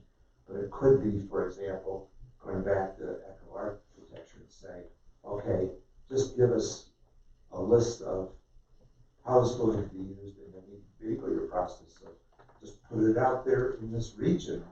There aren't developers, or there aren't business people that are attracted to that space and that location. It is what it is. We're not going to get a better answer if we wait 5 years, 3 years. Well, maybe we ought to have that discussion, sort of kind of a phase 2, a May discussion, what to do about Hiawatha Gardens and how to scope that. And I guess I'm much more interested in figuring out what staff right now, if we're going to do any of these things for this summer, okay, we've got to pick from this smorgasbord of stuff. So great. And so I think, I'm not suggesting, I'm with John, I don't think we have to put Hiawatha off until October. But, so let's figure out how to move that up, but let's also figure out what we're gonna do with this phase 1 for this summer. So that we know what we're buying, what we're gonna do. This is a really complicated work plan. I have a feeling we're gonna have to chop it in half. Just from a project management standpoint. We do have that placeholder on March 17th, although that's a general session. And I can't encourage enough to say don't go longer than a month, or we're not going to get it launched by May 1st. There's a lot of work that needs to be done. So if we can do this in the next 4 weeks with whatever calendar, whatever time is available, we will have a lot more information for you, because I think, if I could just say one thing, this electronic parking spot that's twisting people around the axle for $80,000, that also is the ability to know there's 5 spots left in Hiawatha Gardens, there's 0 in Ruxton, and you don't even go up Ruxton. You don't get stopped by the bus because you should never go there because there's 0. Right. And there's apps on your phone, and it's really a powerful data tool beyond flashing lights and signage. And we have to figure out whether that works. Right. We've already done a lot of work. We can present it. Kimberly Moore has used different software solutions in a number of locations. We're feeling really good about it. I don't want that to go off the table just because it has a big number, because it's so critical in order to control traffic and congestion. So, so I just wanted to say that in advance of the March meeting, whenever we can get it. Well, and maybe that's why it might be helpful to break it out.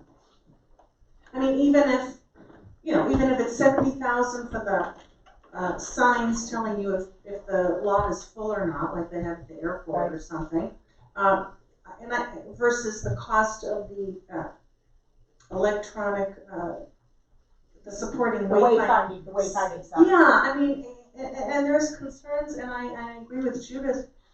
Even if that were free, do we really, or do we want flashing, do we want signs that, you know, you can read at night that are backlit and, you know, I mean, how many like neon signs do we want in town?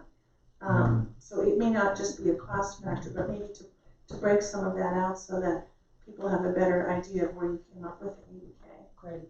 I know we're out of town, but I just want to say one thing about Hiawatha Gardens, and that is we need to continue to provide parking, for paid parking there. We have to address restrooms there. We are paying for unsightly porta potties there. How much are we spending a month for those? $7,500. $7,500 a month. With give or take. Yeah. So, because that is a big cut for our incline users, we need to consider those two major features of that lot, public restrooms and parking, but regardless of what we do with the historic structure.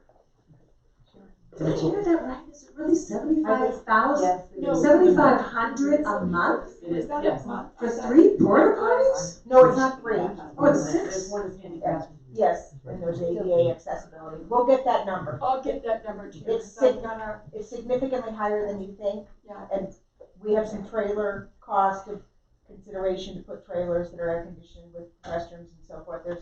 There's options. And that was that little paragraph that said some aesthetic enhancements at Hiawatha Gardens was a possibility. So that's a placeholder for that. So council, what I would suggest now is that we come back to this work session in March, give staff time to get a little more detail on things, allows Laura and your crew to get more stuff. We'll have a little more, we'll have more information. I would suggest that we focus mainly on phase 1, what we can get done this summer, and then touch on what we perhaps would call phase 2, which is Hiawatha Gardens, and kind of scope that work out. And then where do you put the incline management that you were saying? That's really important, I agree. When does that, isn't that part of this picture? Okay, so the current schedule is to get an update on the incline on March the 10th, and that's a work session. So that will be coming in, and I think there's still more work to be done. We're not solving the incline tonight. But if we would know more, and we kind of move in lockstep, incline and parking ability to Hiawatha Gardens with historic preservation. If that sounds okay, would that be a reasonable course of action, council? Everybody, just, that we, in March, we have a work session, and we talk about, what we're talking about here tonight, phase 1, we focus primarily on what we can do for this summer, and then give staff a chance to catch up, and bring us up to date. And then hopefully we have a little time to talk about phase 2, at perhaps a high level course, and that would be what can be done to really consider the future of the Hiawatha Gardens building. Some of these other things, maybe we'll know more about cost of parking garage. So that would be March 10th or March 20th.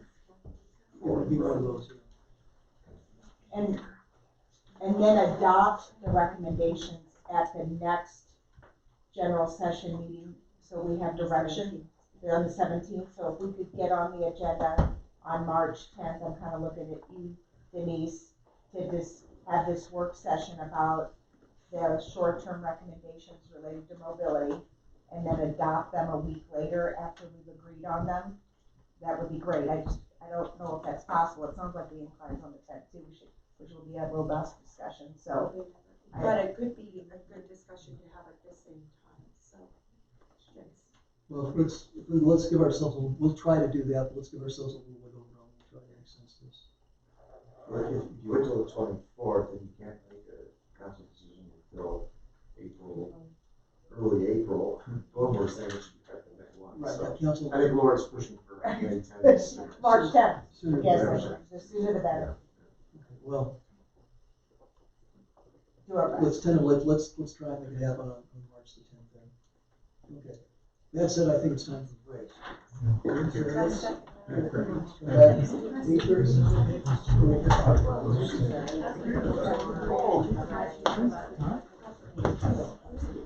There's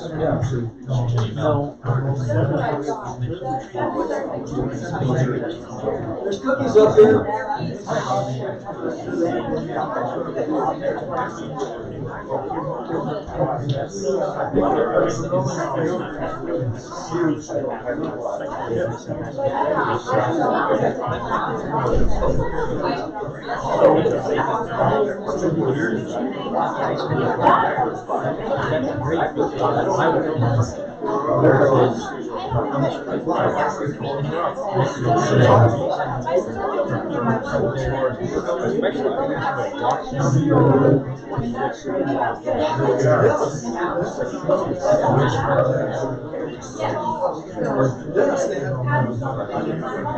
Not like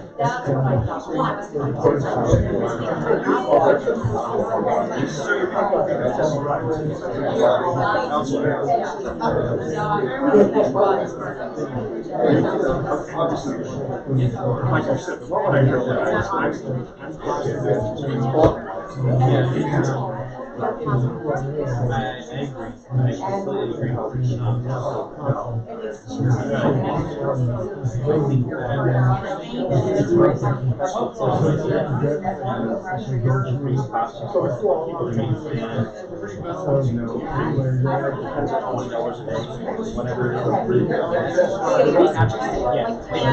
Yes, and that's, and we have that highlighted, it needs to be. Nope,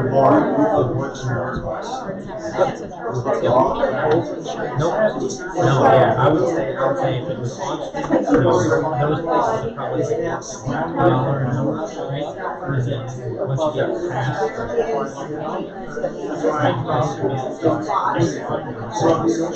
Once you get past aircraft, or probably $3 to $5 this way, $1 an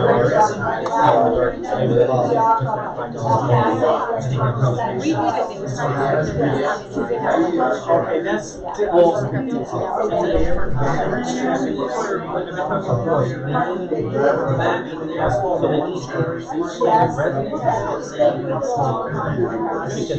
what it does is I agree with single call versus meters.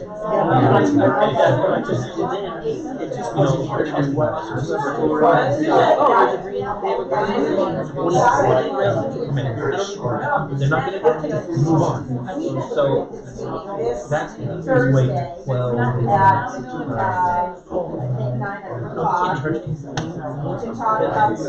going to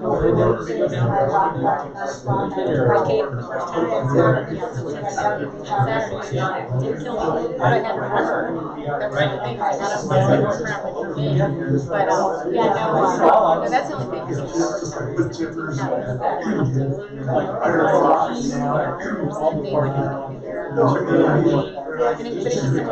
thing. Yeah, it's the same. So whatever the solution is for that. Yeah, especially like, you think about like the K, they're all those that would be down there at $5 an hour. Or the $20 like X dollar. They're not gonna have to employees do that. Most of the businesses don't have. They're already buying permits for their furniture. They're not paying. It's a lot of management, getting realistic numbers, and exactly what it is. And a lot of stuff is in the cracks in the last how many years. That I just, as you're trying to become Because like I said, I have no problem with or even go to pick up the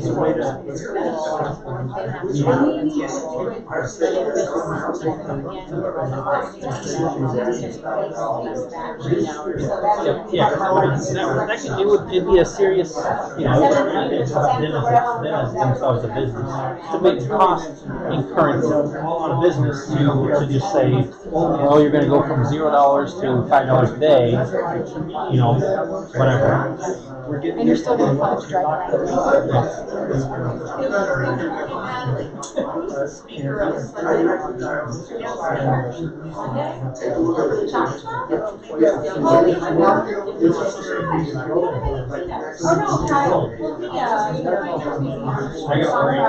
I hope that Ted releases something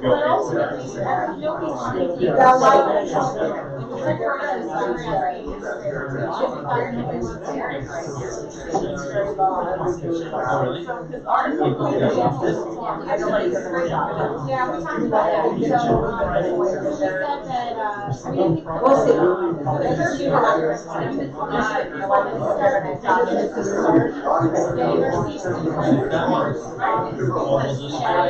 and then same thing. And then the staff and then you can adopt it, that's fine, but once you start,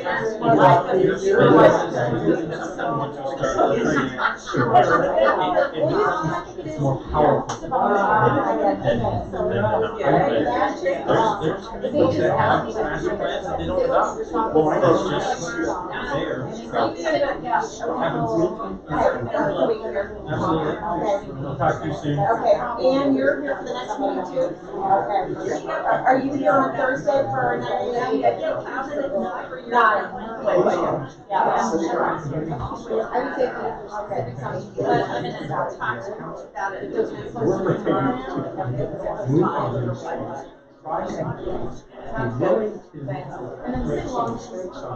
Hopefully they'll be fine here. Alright, so speaking of, I'm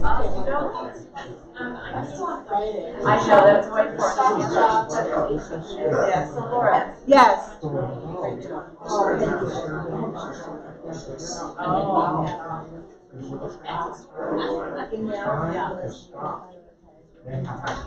Yeah. That's what it seems like. I mean, it just seems like there's a lot of stuff that's pretty critical. Yeah. Coming out. Yeah, no, I think that's. Sorry. Oh, well, yes, somebody's wearing a microphone. Oh.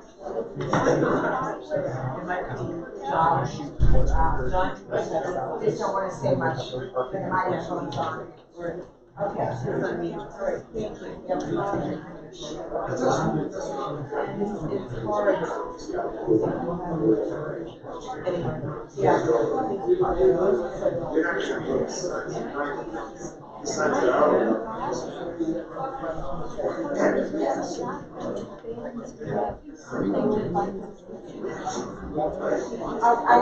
need the answer to that, and I hope it's.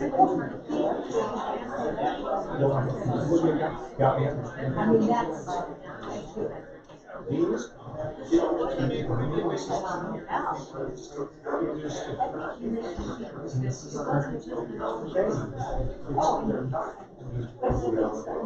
I didn't know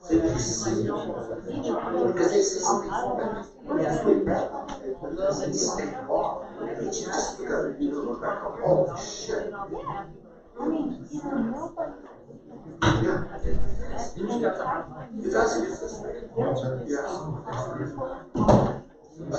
Yeah, no. Yeah.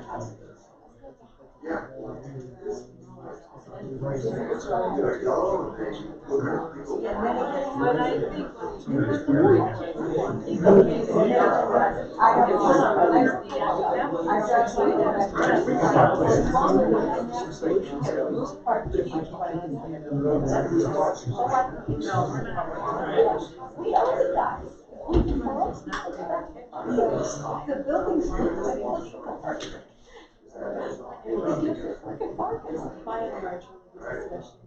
Yes.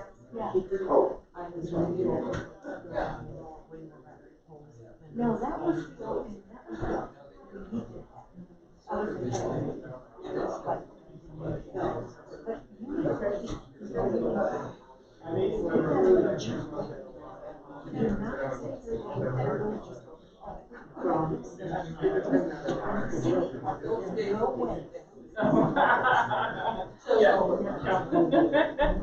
Council isn't helpful for that. How are you? Pretty good. Well,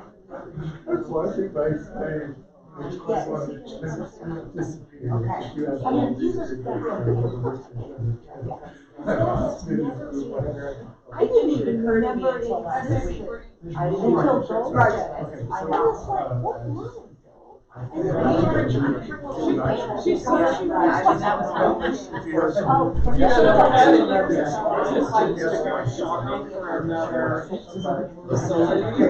Oh, yes, okay.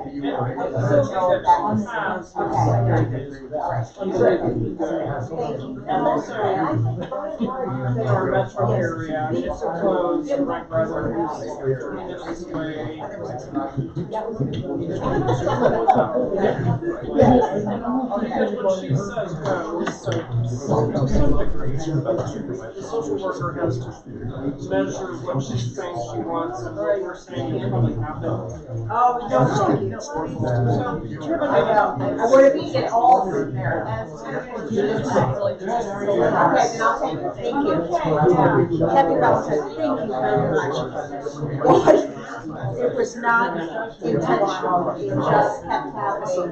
We were trying to make recommendations with that, and that's what happened. We had to look at it one day. So, thank you for realizing what that was.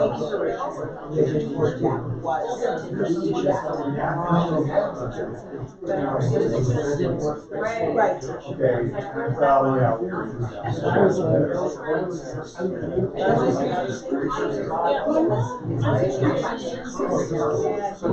So that's going on, that's going on.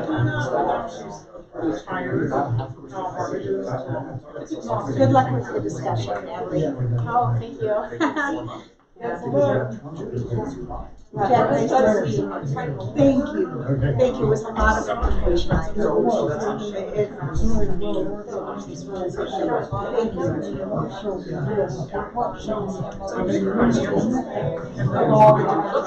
That's right. It was sometimes overwhelming when we were supposed to be focusing on one subject, and suddenly you're like, this one and this one and that one. But it's a really good overview of what's going on at the same time.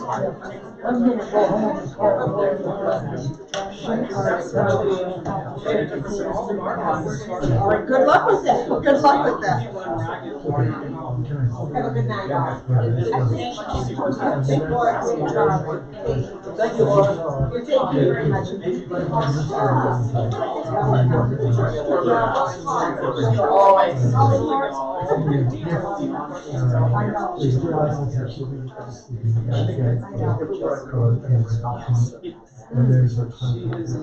Absolutely. We'll talk about garbage too. She's great. I'm like, here. Okay, thank you. You're starting.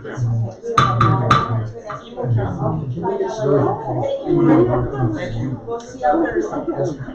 Our public Sit over here. Another simple start. Yeah. Probably, I don't know where the camera goes on way. So we're all looking.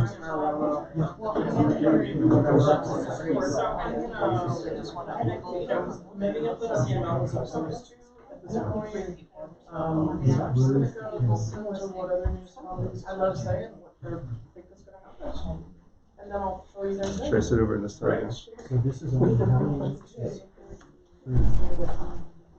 Yeah, if we can reconvene. Next item of business is discussion on the MAC implementation guidance. So, we've had, I think, several ideas submitted. Todd had submitted a couple of things. And I noticed here, just for clarification, because I got a little confused last week, referencing Exhibit B is, I believe, the notes that we took. We had our work session on the 14th of January with Bob's additional comments appended to it. We've gone and added those into the minutes. Get the comments that were made before they were being written on the page. So that's what we're, just for clarity, that's what Exhibit B announced to. So we see Exhibit B, Council's implementation direction from January 14th work session. And I guess that word direction is, I mean, we're still kicking ideas around, sort of like loose. That's correct. Jill, also directions probably For consideration. for consideration, so that's the intent there. So Councilman Todd has made some ideas. I guess we can start off with Bob explaining his position, or who wants to go first, basically? Well, let's see if we can just overview. We have three proposals on the table. One is to have I'll pick a word, maybe it'll get modified for our code, but to have a task force overall that looks at implementation and comes back with recommendations. That's one proposal.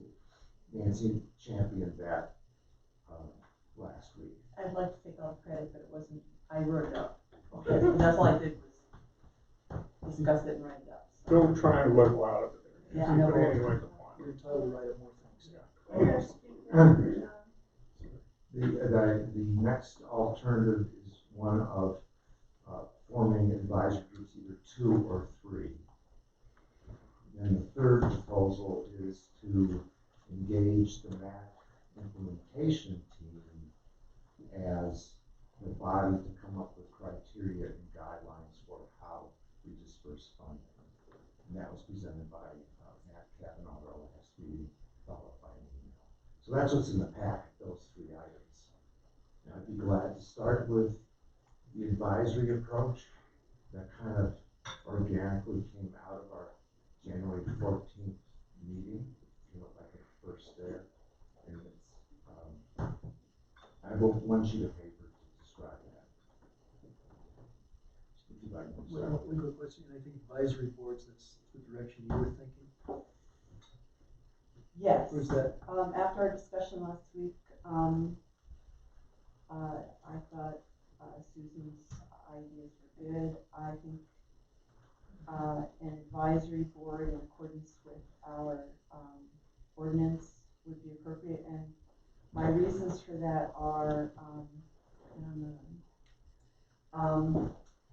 I looked at some history, and that being specifically for open space tax that the community voted on back in 1997. As a direct result of that, the Open Space Advisory Committee was implemented. And that was at the time, a very, very progressive idea that not many communities had taken on yet. And I think that that's very comparable to the match, which is a very progressive that not many communities have done. So I could support a permanent advisory group, but I would only support 1, not 2, not 3. And my reasons for that are that when we look at capital improvements and the mini grant stuff, to me it's all part of the match. And I could see the advisory board coming up with subcommittees, but I would not like to break up that function in any way. I mean, I look at OSAC and they do capital improvements. TPD does capital improvements. OSAC does capital stuff. So, but they do capital stuff in alignment with their function and make recommendations. So I would see this entire I would, at this point in my evolutionary thinking, put an advisory board together for this. And then I would cast a very wide net to get as many folks to formally apply for it, making it very difficult for council to choose who would go on, who the 7 people, because the charter and the ordinance specifically calls for 7 members with up to 3 alternates.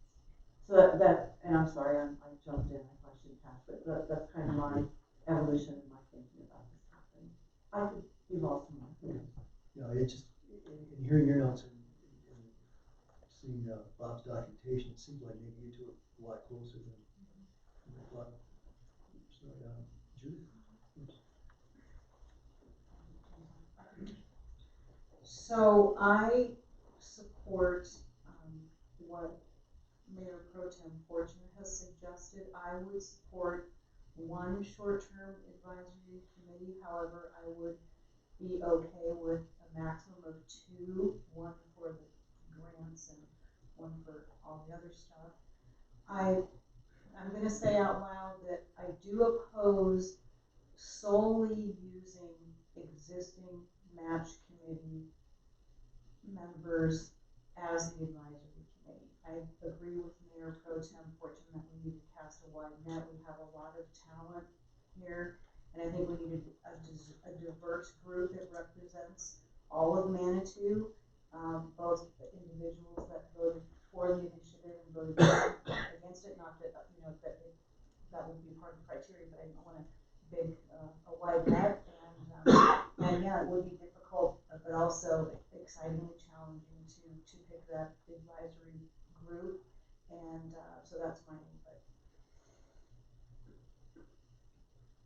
Councilman Todd, maybe we should ask you to expand upon your ideas. Okay, so, in one sheet of paper, I don't need to go through all these points, because some of these we've discussed thoroughly, but, just so we have it all in place.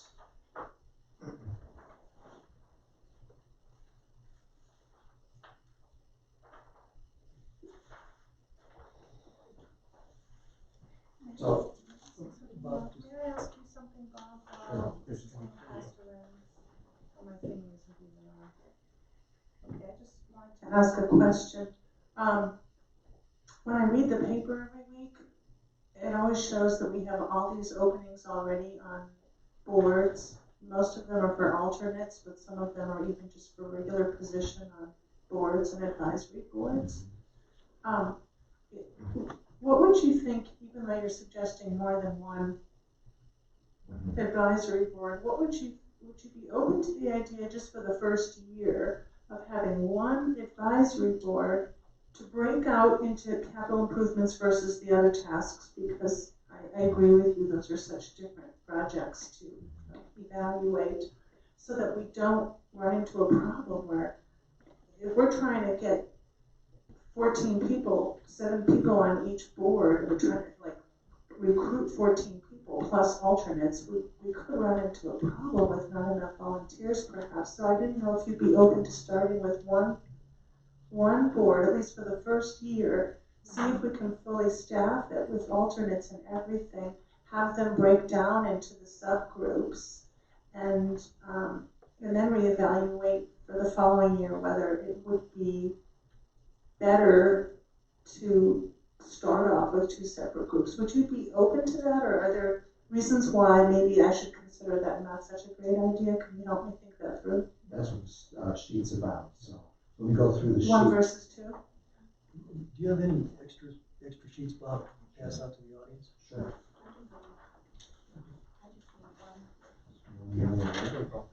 She's gonna go make coffee. Oh, here we go. Oh, okay, well, this one isn't open, sorry, it's an email.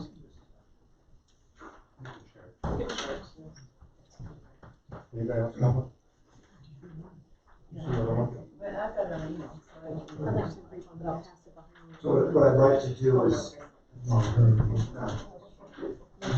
if I have the floor, what I'd like to do is go through this list and suggest that the choice is either 2 or 3 groups, and I think what you raised, and would suggest 2, but let me go through this first. So the vision for advisory board approach would be, as Nancy said, these would be long-term groups. That's what our charter calls for. And to me, it's very important that whatever group is coming up with the criteria and guidelines, which council will be approving for the disbursement of funds, also is the group that goes into the implementation stage of that and basically vets requests for funds. So that's the first point. And it's a group that lasts the whole length of the ordinance, which is presently 15 years, might possibly be extended to 20 years, depending on which board and what type of financing is needed. The next point is the 3 groups that were spoken to, and I'm going to draw a big distinction between city-owned facilities and grants. So for this presentation, let's assume we only have 2 boards. okay? And just to remind ourselves, advisory boards are open meetings, they're recorded meetings, and we're pressing the envelope now so we can have video recording of our meetings down to that level. We talked about the staff liaisons. Just if I could, Bob, there's no requirement in city code to video record our meetings. Correct. I don't know if that's going to become our model as we get through the planning commission. Agreed. Regarding the potential of volunteers for these boards, I've been working with and speaking to a few people about their interest in these boards. I would suggest these individuals tend to be very neutral. They're not either hard over on the pro side or hard over on the con side, but really are concerned about the implementation. And I think that was really the primary, in my opinion, at least the input I got, the primary hesitation of getting the yes vote for more than half the community was because it wasn't visible what the implementation would be. People couldn't make the connection between the revenue and where the money is going. So number 5 is a big point, which is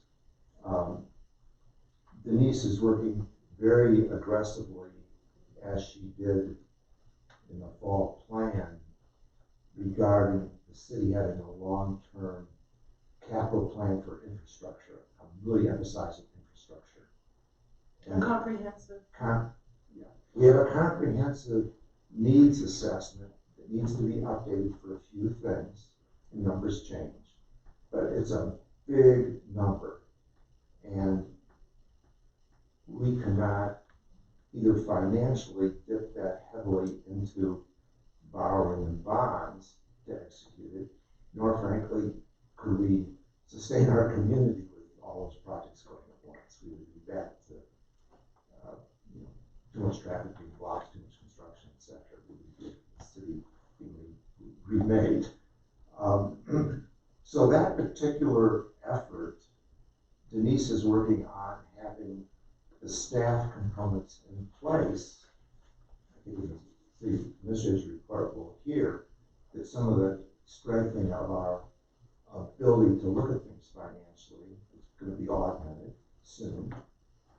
And what we really need is an advisory board overall to look at that capital. What I'm suggesting is the city-owned facilities that are part of MAC be under the purview of that board, because that's what these projects really are. The Carnegie Building and Hiawatha Gardens. They're projects that will have to go through HPC, the Planning Commission, ultimately the public to decide how much function are we getting out of that building and how much cost are we willing to put into it. And we'll really need a lot of citizen engagement to do that. And that's true of all the projects that will be on this capital list. So that's why breaking that board out separately would be those 2 buildings plus looking at the rest of the plan. And we need this, we'll need this for the fall plan, we need that work to be done.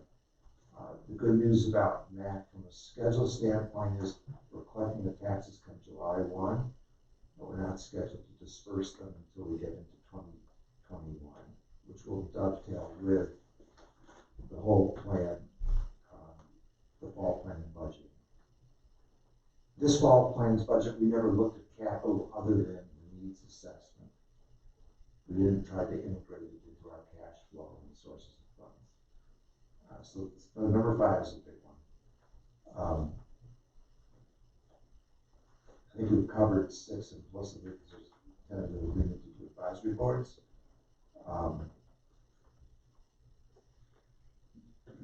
And I think that's really my fact sheet. So to me, we mentioned just lightly last week, standing up 2 boards I think is very possible to do. I certainly, myself as a council member, and perhaps you all too, can go out and actually invite people to consider this. In my experience, getting volunteer activities going, It's one thing to post, here's something, contact the city clerk. It's a very different thing to go out and invite people to consider applying. Well, I wouldn't say course. There's a lot of skills in town between financial people, architectural people, project managers. These are people that are on my list. People that have raised money before, people that have applied for grants, people that are on boards that have given grants. We have a lot of citizens with these backgrounds. So myself, I'm extremely confident we'll have no problem staffing up 2 boards, concerned about staff time as we all are, maybe not having 3 liaisons being required, just 2 would be prudent at this point. The reason for the 2 grant boards initially was to capture the knowledge and the study the MAC implementation team has done, because I think there's at least 3 members on that would like to be involved. And then you would like to align them where they're not, I'm the person that's been the community voice for the library, and I'm going to be on the capital projects team. No, perhaps that person could be on the mini grants team. Because that you wouldn't want to have, use a really bad term, but it's typically called, you wouldn't want the fox and the chicken coop. You wouldn't want the same person making the decision that's a part of the organization that's receiving the money and writing the recommendation. It's just not a way of conflict of interest. May I ask a clarification? Certainly. I don't understand that last sentence. Conflict of interest? Yeah. Yeah. So if Manitou owns the library, since Manitou owns the library, correct. And let's pretend that I think the library should be doubled in size. And let's pretend Susan thinks, no, let's just make it ADA compliant. We should both be on the mini grant committee instead of the committee to decide how to manage funds for the library? Well, I'm just saying it's a consideration. I don't see it as a conflict of interest. Maybe I just have a different definition of that. I think, if anything, you want people on a committee that have expertise. If I have expertise in capital improvements, I sure as heck don't want to be involved in trying to figure out if some CAB organization deserves my money or if they're about to go bankrupt. That's a whole different subject. Yeah. So I hate to take expertise away. But I don't, well, we already have the law that says we're collecting the money whether you like it or not. So the only issue is, what are we going to do with it? So to me, that's not really a conflict. I mean, even if I voted against the match, I might still want to be on the committee to decide how best to use those funds for the library. So that part is confusing to me about why that would be bad to have much knowledge and then therefore you shouldn't be involved. I think that's a good discernment on your part, and you'll do that debate. The point was to, by having the 3 groups, reduce that, but that's just one view. If I might. Go ahead. Please. I have a process question, but it may be more appropriate at the end. So my question is, well, yeah, let me wait until we've decided if we're going to do advisory boards, and then I'll ask a question. Got it. My thought is maybe, I'm kind of looking at this as in 3 steps. And the first step, which maybe we can make some progress on tonight, would be to define the structure. Do we want to use an advisory board? And after whatever form we decide to give the committee, or if we can have one, then we have a second phase where we think about what are the roles, responsibilities, purpose, and expectation. And then once we kind of have that hammered out, then we go and we ask people to sign up.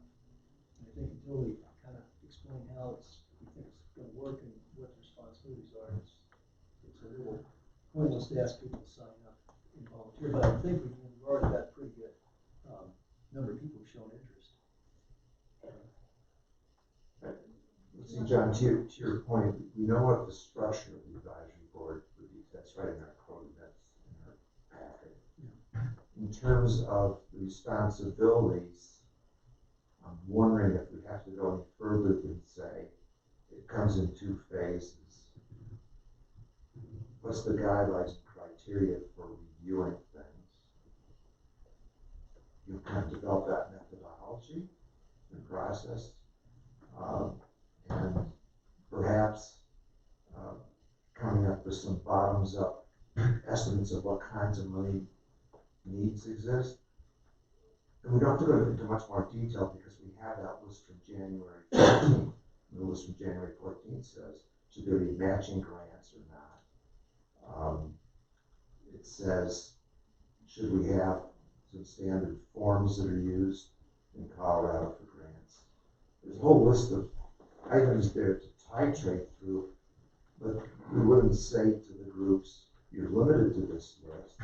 It's like, please consider these items as you develop your criteria and guidelines. This is a starter kit for you to get you thinking.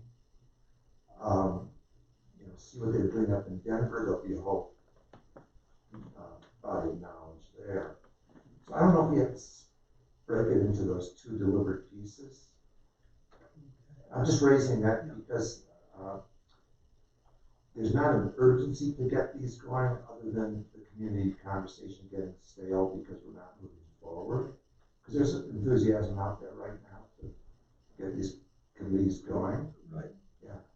Okay. If council doesn't have any objection, I noticed that Natalie's raised her hand. And, Do you want me to come up to be recorded, or? yeah, if council doesn't have objection, yeah, please, Natalie, come in. Let us know what's on your mind.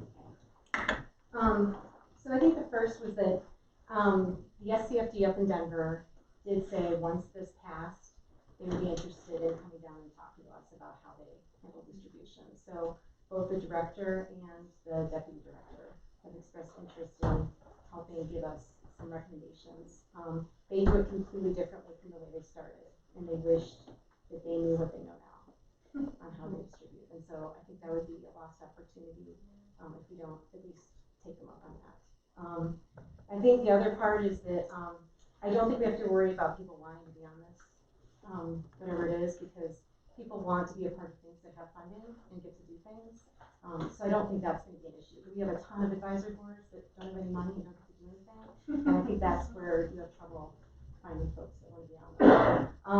But I know initially at an earlier work session, we had suggested the idea of forming a committee that would come to council with different suggestions on how they could do this, whether it's a committee or an advisory board or a district or 501c3 or whatever. And I don't know if that is something you'd still be interested in. Like, would you be interested in arranging for someone from Denver to come down, or would you like a committee to come up with 5 different options and propose them, the pros and cons of each, to council? I think it feels like we're jumping ahead of trying to decide something. It just feels a little arbitrary, and it seems like I think we would all like some research and information. And I think there could potentially be a committee that would do that work for you. So I just wanted to throw that out there, because I know that was something that you all threw out there several weeks ago. I think we're still doing May I ask Sure, a sure. follow-up? So, have you already found out how they do it? No, they didn't want to come down and talk to us until it passed. Oh, so we don't know if they do advisory boards or what they do? They didn't want to, I mean, they're busy. They don't want to waste their time. Yeah. Right. Well, I understand. Yeah, thanks. I have a question. I mean, it is possible that if we as a city go with this advisory board model, because that's what we're most comfortable with, and there's a lot of, as you've seen in this, a lot of good reasons to do that. I mean, there's posted meetings and minutes and recordings and a lot of that. But it doesn't preclude necessarily, I think, that a committee advising that advisory board, and I don't think that may be the task force that Nancy had first suggested. I don't think that's overwork. It's just sort of, you're saying you have resources and expertise, but at the same time, that committee reports to, I mean, a lot of boards have people that report into them or groups, or they hire people out to do that. So I'm thinking that there may be a way to do both without duplicating the effort, and that gives you the opportunity to have that expertise come forward it gives the city the opportunity to have an advisory board structure that citizens are familiar with. And that leads me to my next set of questions as well. So thank you for bringing that to our attention.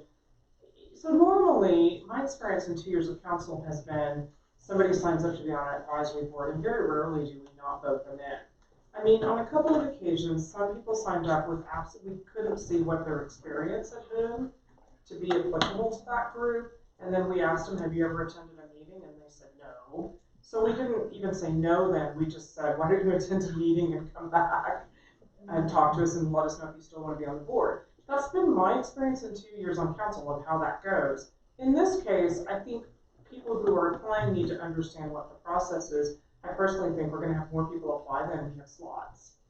And so it has. I didn't remember that. I'm sorry. Before you know. Oh, okay. So I guess my question is, I've never dealt with that on council, and I'd like to know. Also, I think people applying would like to know, how do we discuss the people that have applied? Is that in a work session? Is that in an open? Is that in a regular session? Do we do voting in that? I just don't know what that process is, and so anybody can, I think the public wants to hear that, and I'd like to hear it too. And if we don't have it tonight, we can have it. I mean, I would be happy to put this on every agenda for 30 minutes as long as it takes, as John said, do it right. It may take longer, but do it right. And I think, I've been very clear with anybody who's talked to me about it. This is, not the place. If you want to repeal match, this is not the place. This is a place to implement, and this is a place to serve your community in that implementation. But I think people want to know, if I'm putting my hat in with 13 other people, what kind of public process is that gonna look like? Those are my questions.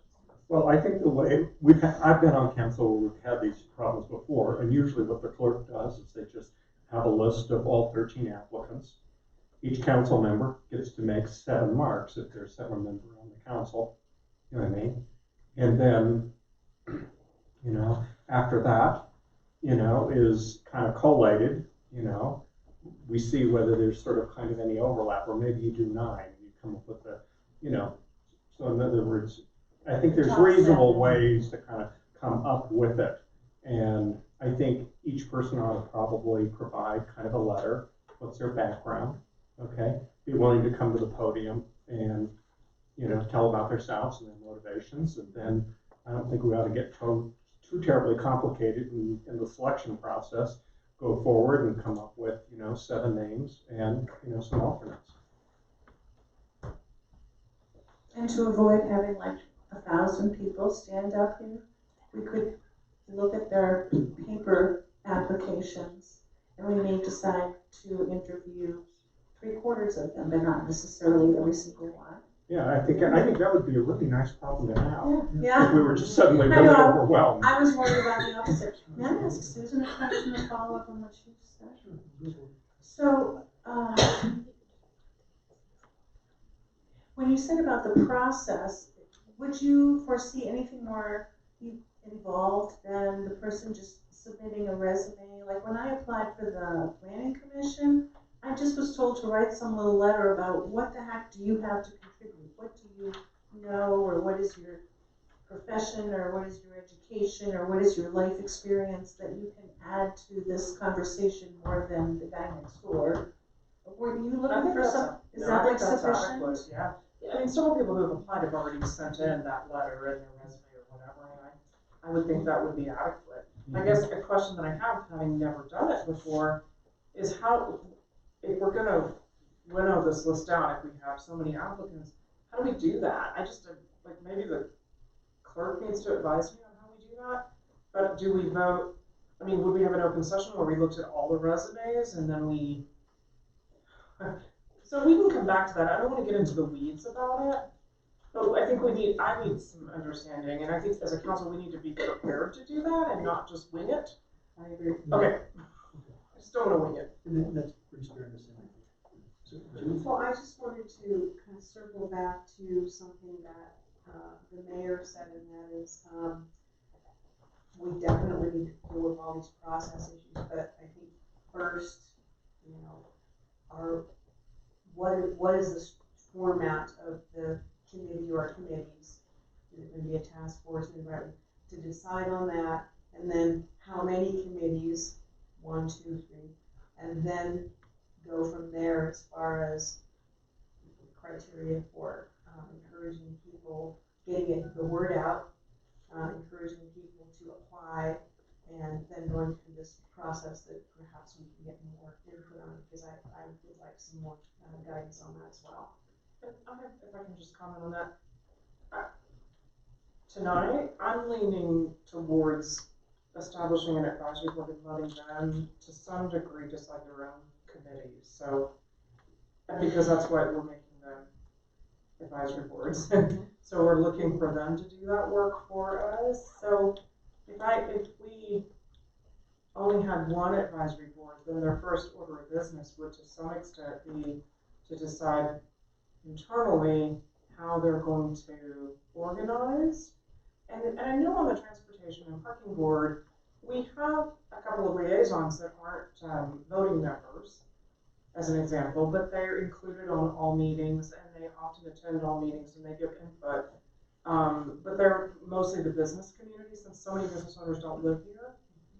This committee is designed to allow them to have input. So I would say, you guys may not agree with me, but I would say our job is to appoint this advisory board and do the very best job that we can with that. And then to say to them, okay, you go and do it.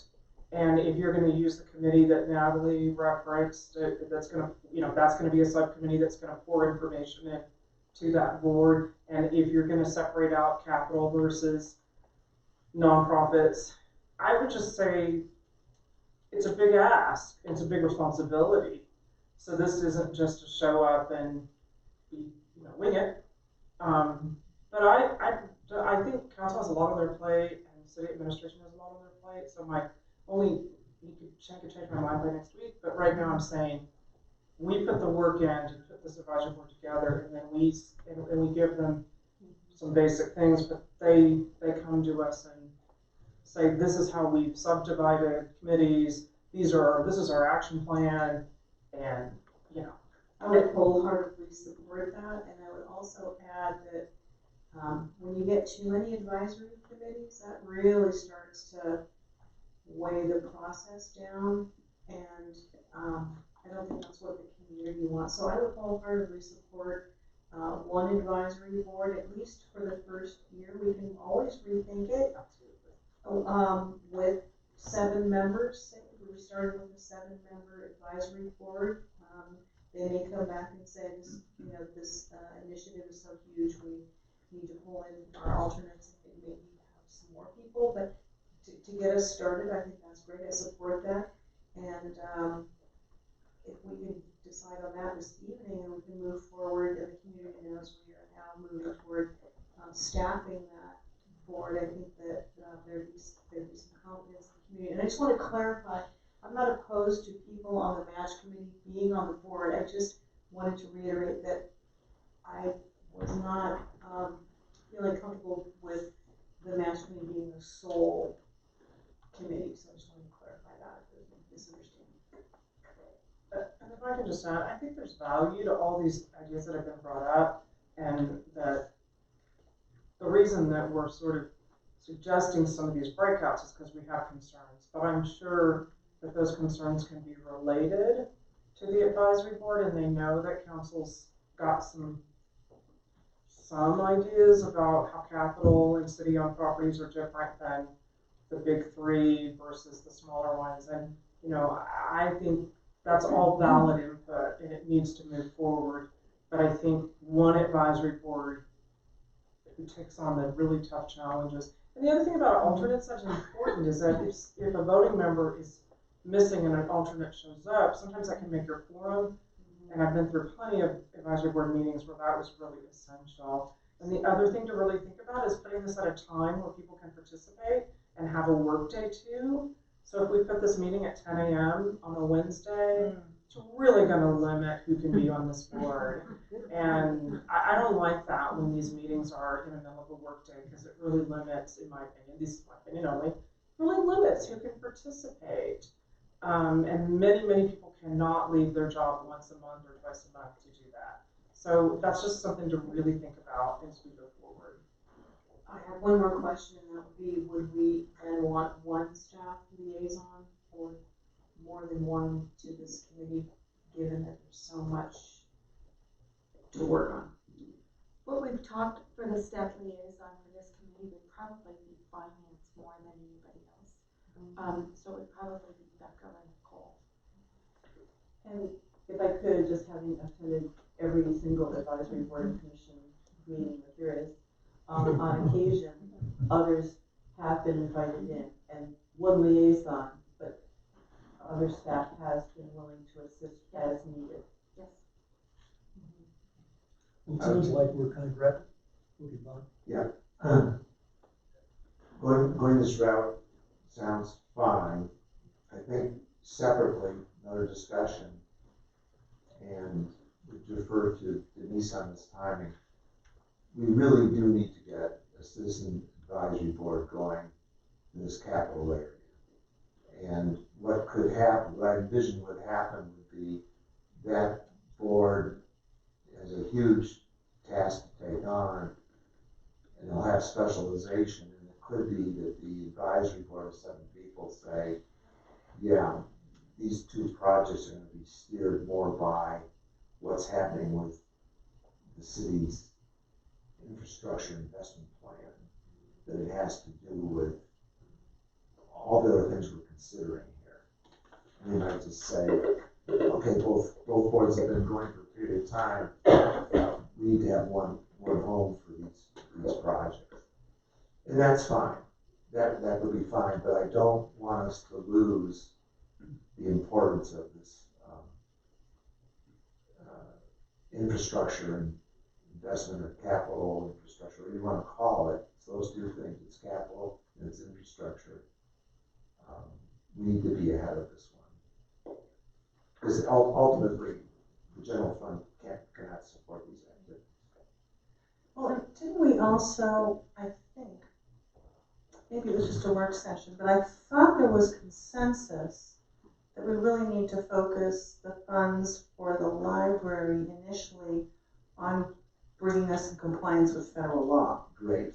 And so really, if the first, I don't know, year or 2 is going to focus on how do we let this money build up enough where we can afford or supplement it from the general fund or whatever ideas finance comes up with, if they're going to focus pretty much on how to get people to the bathroom and how to get people through the front door, it may not be as onerous as what you're talking about, which would be the next phase about determining, does it make sense to expand the library now compared to all the other capital needs we're looking at? And then it looks like we'd have to look at a global picture and maybe have like a bigger assessment, but am I right? Did we, or is that just sort of chit chat? Did we not agree that we need to obey federal law as soon as possible and make this ADA compliant?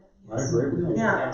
So that might make it a little less intense for this board at first. They won't have to confer with finance on what's happening with Hiawatha Gardens, for example, if what they're focusing on is a bathroom door that's wide enough for a wheelchair and so forth. I mean, so at first it may not be as necessary to have more than one board. Well, that's also true of Hiawatha. We just said how we're going to treat Hiawatha. So I think your point's well taken. I had that in my clip notes that I think the other thing in terms of direction we should conclude on is exactly that point. That gets stripped out of really everything. That just needs to move forward, really. It doesn't maybe even require the MAC advisory board to even put a finger on that. That's ADA compliance of city-owned building. Yeah, but they're still going to have to look at the funding available and whatever, and I think there's still work to be done by that. Quick comment. I know there's several people here wanting comments.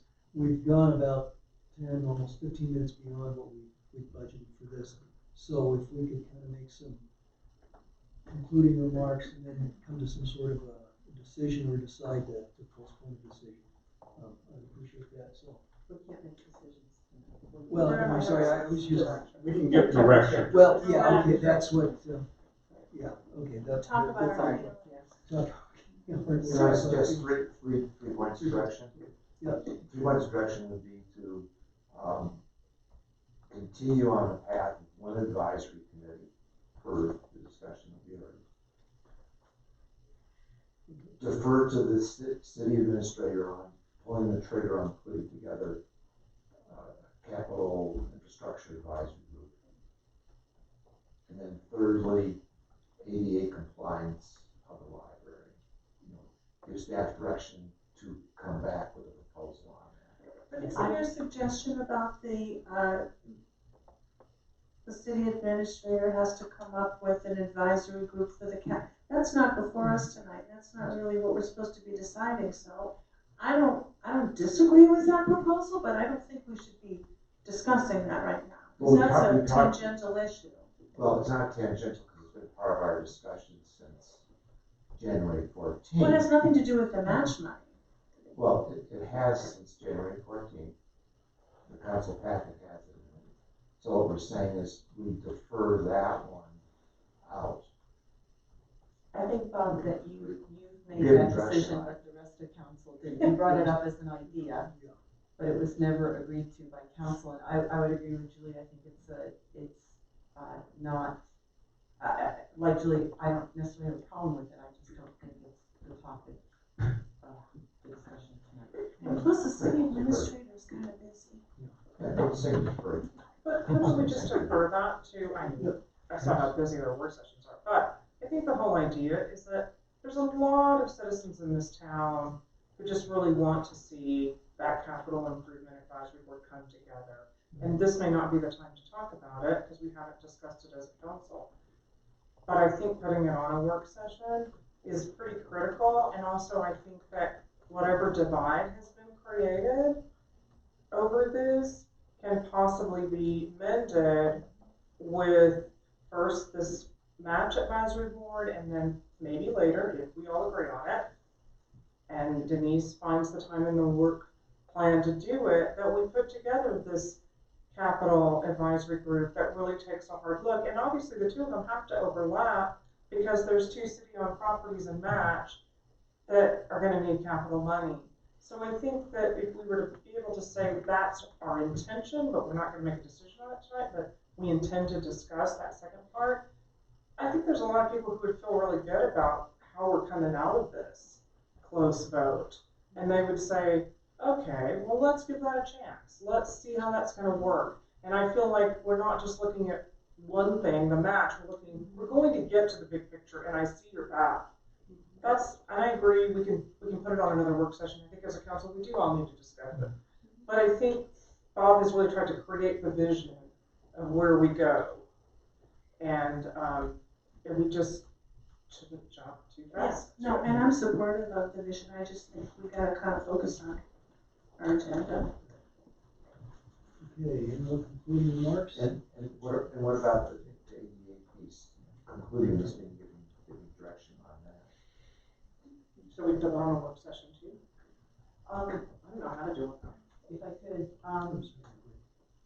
I do think we need to look at, in a work session, both how we're going to select members of this board, if we get more than 10 people, and then how we split it up between alternates and regular members, voting members, and I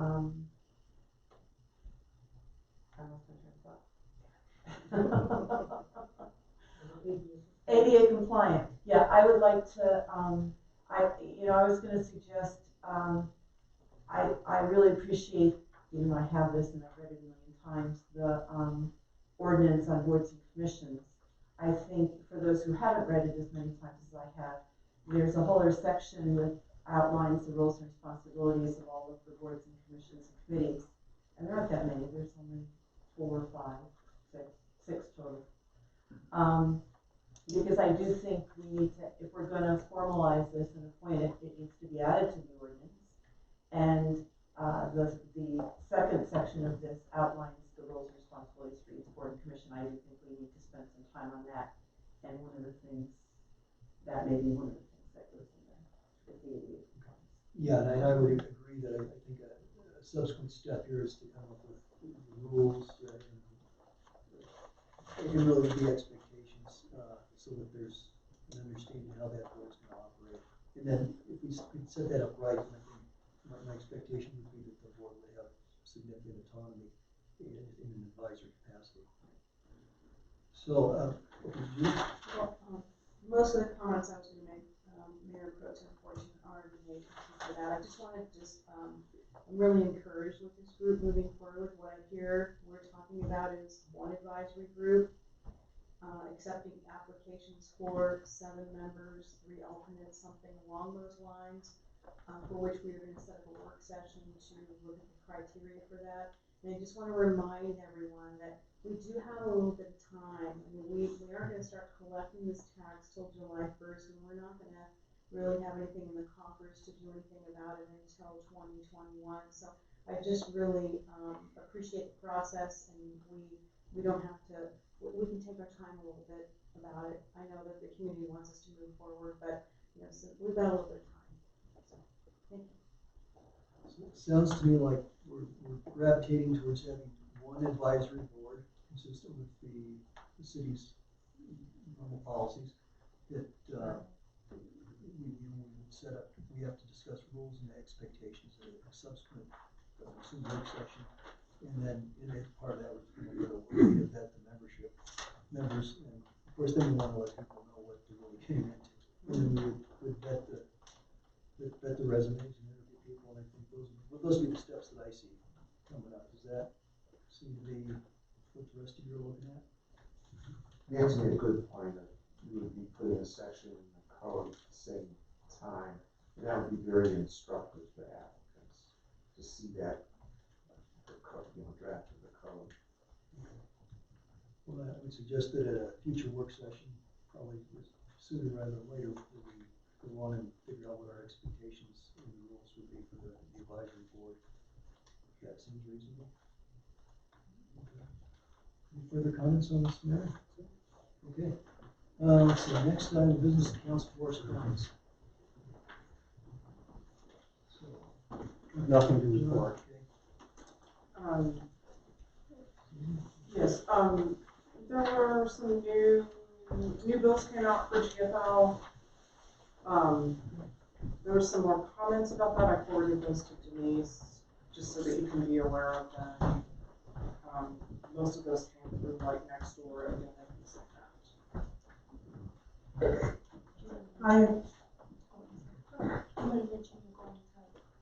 Yes, on Thursday I'm gonna go to CML's legislative update. There's actually quite a few municipal, things that the House and Senate of Colorado are considering that really impact municipalities.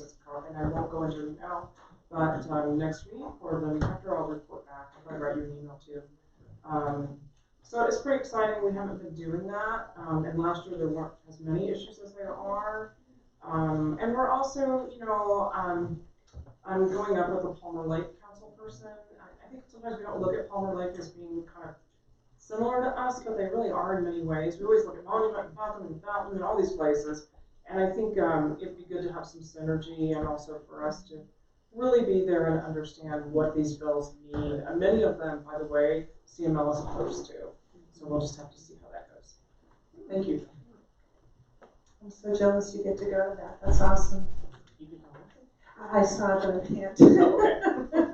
I have nothing. Yeah.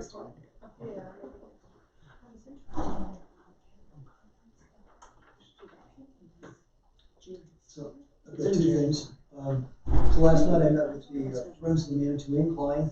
They graciously had their board meeting at Manitou Brewery, so that a couple of us could be there. Alan was invited, and they missed him because he had an HAB meeting, but you're invited to come back. You're very welcome. I think you'll have to pay for your own beer.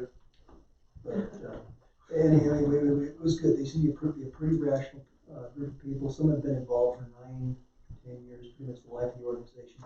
They gave me some good feedback. They listened to some of my concerns, to all the concerns that I voiced. And also Chris Schroeder was there, so from Constance Parks. So I think there's some good communication going on. And they said they like Manitou and to say hello to everybody. Second thing I had, and this actually happened a couple weeks ago, Dave Jenkins, who owns property up near the Cog Railway. He advised me of a plan that he and the Walton family, who have property between them, they own a good chunk of the Midland Railway. And they have a plan where they could build a road up from the west end of Manitou, using the Midland Railway and get traffic up to the Cog Railway. You know, that came right the night before we had the mobility study. It doesn't really fit in well with that. If you'd like to have more information, we can get it. I told Dave that I would present it to council, so you know about it. At least can get it back in mind. We've got a lot of things on our plate, but since I told him I would do it, I wanted to call that to your attention. And that's all. I went to Housing Advisory Board last night, and they're working on, feel free to jump in, Alan. They're working on really improving their website with a lot of resource information, which I think, their section of the city website with a lot of really helpful resource information for people to draw on. They've had Susan brought up, I brought up last time, Susan brought the postcard in from the redevelopment, and they've already had numerous phone calls on that, to check on that, and they think that they've got some very good candidates already for that program, which is very exciting, and that's for people who need energy efficiency stuff done to their homes, people who can't afford it themselves. There's a lot of discussion, and one of the things, of course, that I took out of it is there's I would say, a hunger for the HAB, and I know others as well, to hear more from council, to collaborate and communicate more directly with council. We talked a little bit about that earlier today, and I would love to see that put on a work session or multiple work sessions in the future, because I think that we've left a lot of our, the communication has been lacking between the two, and there's been a lot of disconnects between all of the, not the commissions, but the committees and the boards. So I would love to, we've done some work on it in the past. I would love to see that work continue in some form or fashion. So more to follow on that. That's all, thank you. Three things. First of all, I thought the dinner meeting with the school district was wonderful. I really appreciated that. I learned a lot. Secondly, kudos to Public Works on snow removal once again. And last but not least, I have to thank our city administrator, Denise, and the police department for the ongoing issues regarding the eviction and current issues with 202 Becker's Lane. So thank you for that.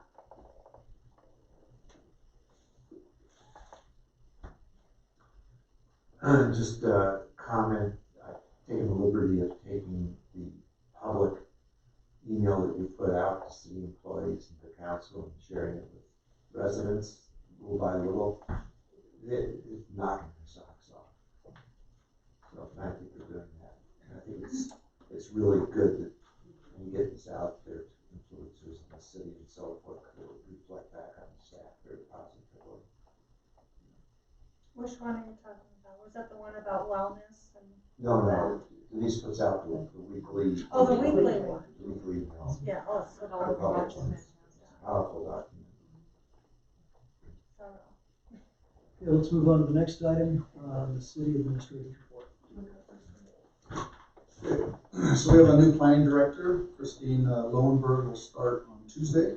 So drop by and say hi. She'll be pretty busy next week. I'm sure getting used to everything. So. Could I ask a question? Is that like landscape architect Christine Lowenberg?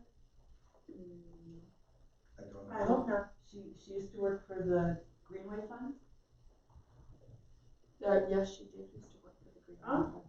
She's a landscape architect. She's a civil engineer. She's Got lots of experience at Washington, D.C. and other aspects of planning, etc. So we are excited to have her on. I think we're fortunate to get her. She's had home business a lot of experience, yeah. for many, many years. So I think, And so we're reviving the Adopt a Park. It kind of went off the radar, but we're going to be getting that up and going. And finally, just on snow removal, just a reminder that they first go after the main streets, the main arteries and the neighborhoods, and then the curbs are last and sometimes take a day or two. And with all the snow this year so far, it's really hard to get to those parking areas. So if anyone asks, we do get to them, but it takes a little time, especially with the cold weather. So, thank you. Just a couple of quick things. Tomorrow, the chief is meeting with the chamber and the businesses, and they're having a meeting here tomorrow morning, which is, I think, the first time that we've really worked with the chamber and the chief together and talking about what the businesses need and how we can support them. So that's tomorrow morning. Thanks to Leslie and the chief for organizing that. We're working on the final little bit of getting the financial planner on, which is absolutely vital for us to move forward with all of this as we look at bonding, leasing, borrowing, whatever it may be, and really looking at our whole entire financial plan and the capital and their recommendations of how we move forward. With water and wastewater, that's an enterprise, so that's a little bit different because we can start working that because you guys approved the 4-year rate case. So that allows us to start moving fairly quickly, and we'll try to get things before you, hopefully in April, May timeframe, so we can start doing some wastewater improvements. So, and then I attended the CCCMA conference. It was a great conference, and one of the things that I learned is we are not at the table a lot at these events, at the CML, the governor's luncheon, other things that many cities are at, and cities our size, and so we probably need to be at the table on those things. And thanks to Susan for being able to go up to the CML and attend that legislation. And then, yes, they will do training in June, and so I have that in the budget, and I can get that. It's not open yet for registration, but I know Pro Tem has mentioned it several times. It's a phenomenal training, and if you guys want to attend, just let me know. I would highly recommend it. We will try to get everybody registered and to go up and attend. And I think it's June 20 something that we can get all. Westminster. Yeah. Westminster. Yeah, I'm very interested. Okay. I'm also interested. Yeah, on that score, we haven't called it, in the budget, we have expense stipend for council members. And maybe next time you share what that amount is, and then, because of this conference, the question becomes the lodging for it. That's why I'm raising this. Yeah. Okay, I'll look and see, and we'll figure out how we can support, because I think that's important. If you guys would like to attend, and we'll figure out what we can do to make that happen. I have a quick question.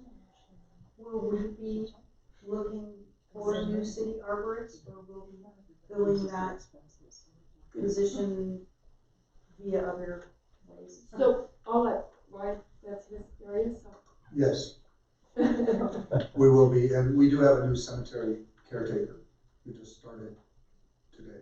So I think it's Allie's last day is next Friday. She got a phenomenal job, and we are so excited for her. We're sad for us, but what a great opportunity for her. She just, Sure. This is, during break, I was approached by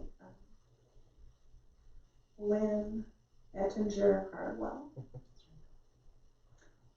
who's here with us, and I'm not sure that people want to hear from him now at 9:30 at night, but he mentioned that he was interested in exploring the possibility of some kind of partnership with the city with respect to the costs involved with Hiawatha Garden development of parking and or building. I don't know if that's something that you want to put on the agenda at some point, but I thought I should share that since you approached me during the break. He's approached Several people. Okay. And I would recommend that perhaps he go to the Hiawatha Working Group and perhaps talk with them about it. I think I recommend you talk with Laura. I've done that already. Yeah, you talked to Laura tonight as well. And I've right? done that. Is that the end of it then, or? No, I think that's a good place to go. I think now the question is, what realistic options do we have for the Hiawatha Garden? So this is a good time to talk about it. And come up with a plan. And it, Oh, sorry. as we have to, make sure that we're managing that appropriately, right? So that we could open it up for anybody that might be interested, RFPs, whatever that entails. So that has to go through, that it's an open process and that anybody can come back with a plan of what they would do with that area. So, we just have to manage this one as we work forward and as we look forward. And I'm not sure, we have to talk from a Hiawatha group that we're ready to go there yet, because that changes something else, right? So I think we just have to really think about this process and make sure it's open for anybody that is interested. And one thing to add to that is, I'm pretty sure that, we have the Hiawatha Improvement through Planning has an agreement for some spaces in that lot. And that's something that exists already on the books. And whatever we do going forward, we have to be mindful of those agreements that we've made in the past. Do you have any notes you wanna go back or action items that you want? You guys have not given me any action items tonight, thank you. Give them all to Roy. Okay, in that case, we're adjourned. Thank you much. That'll happen. Action items. Yeah, no action items. Sure.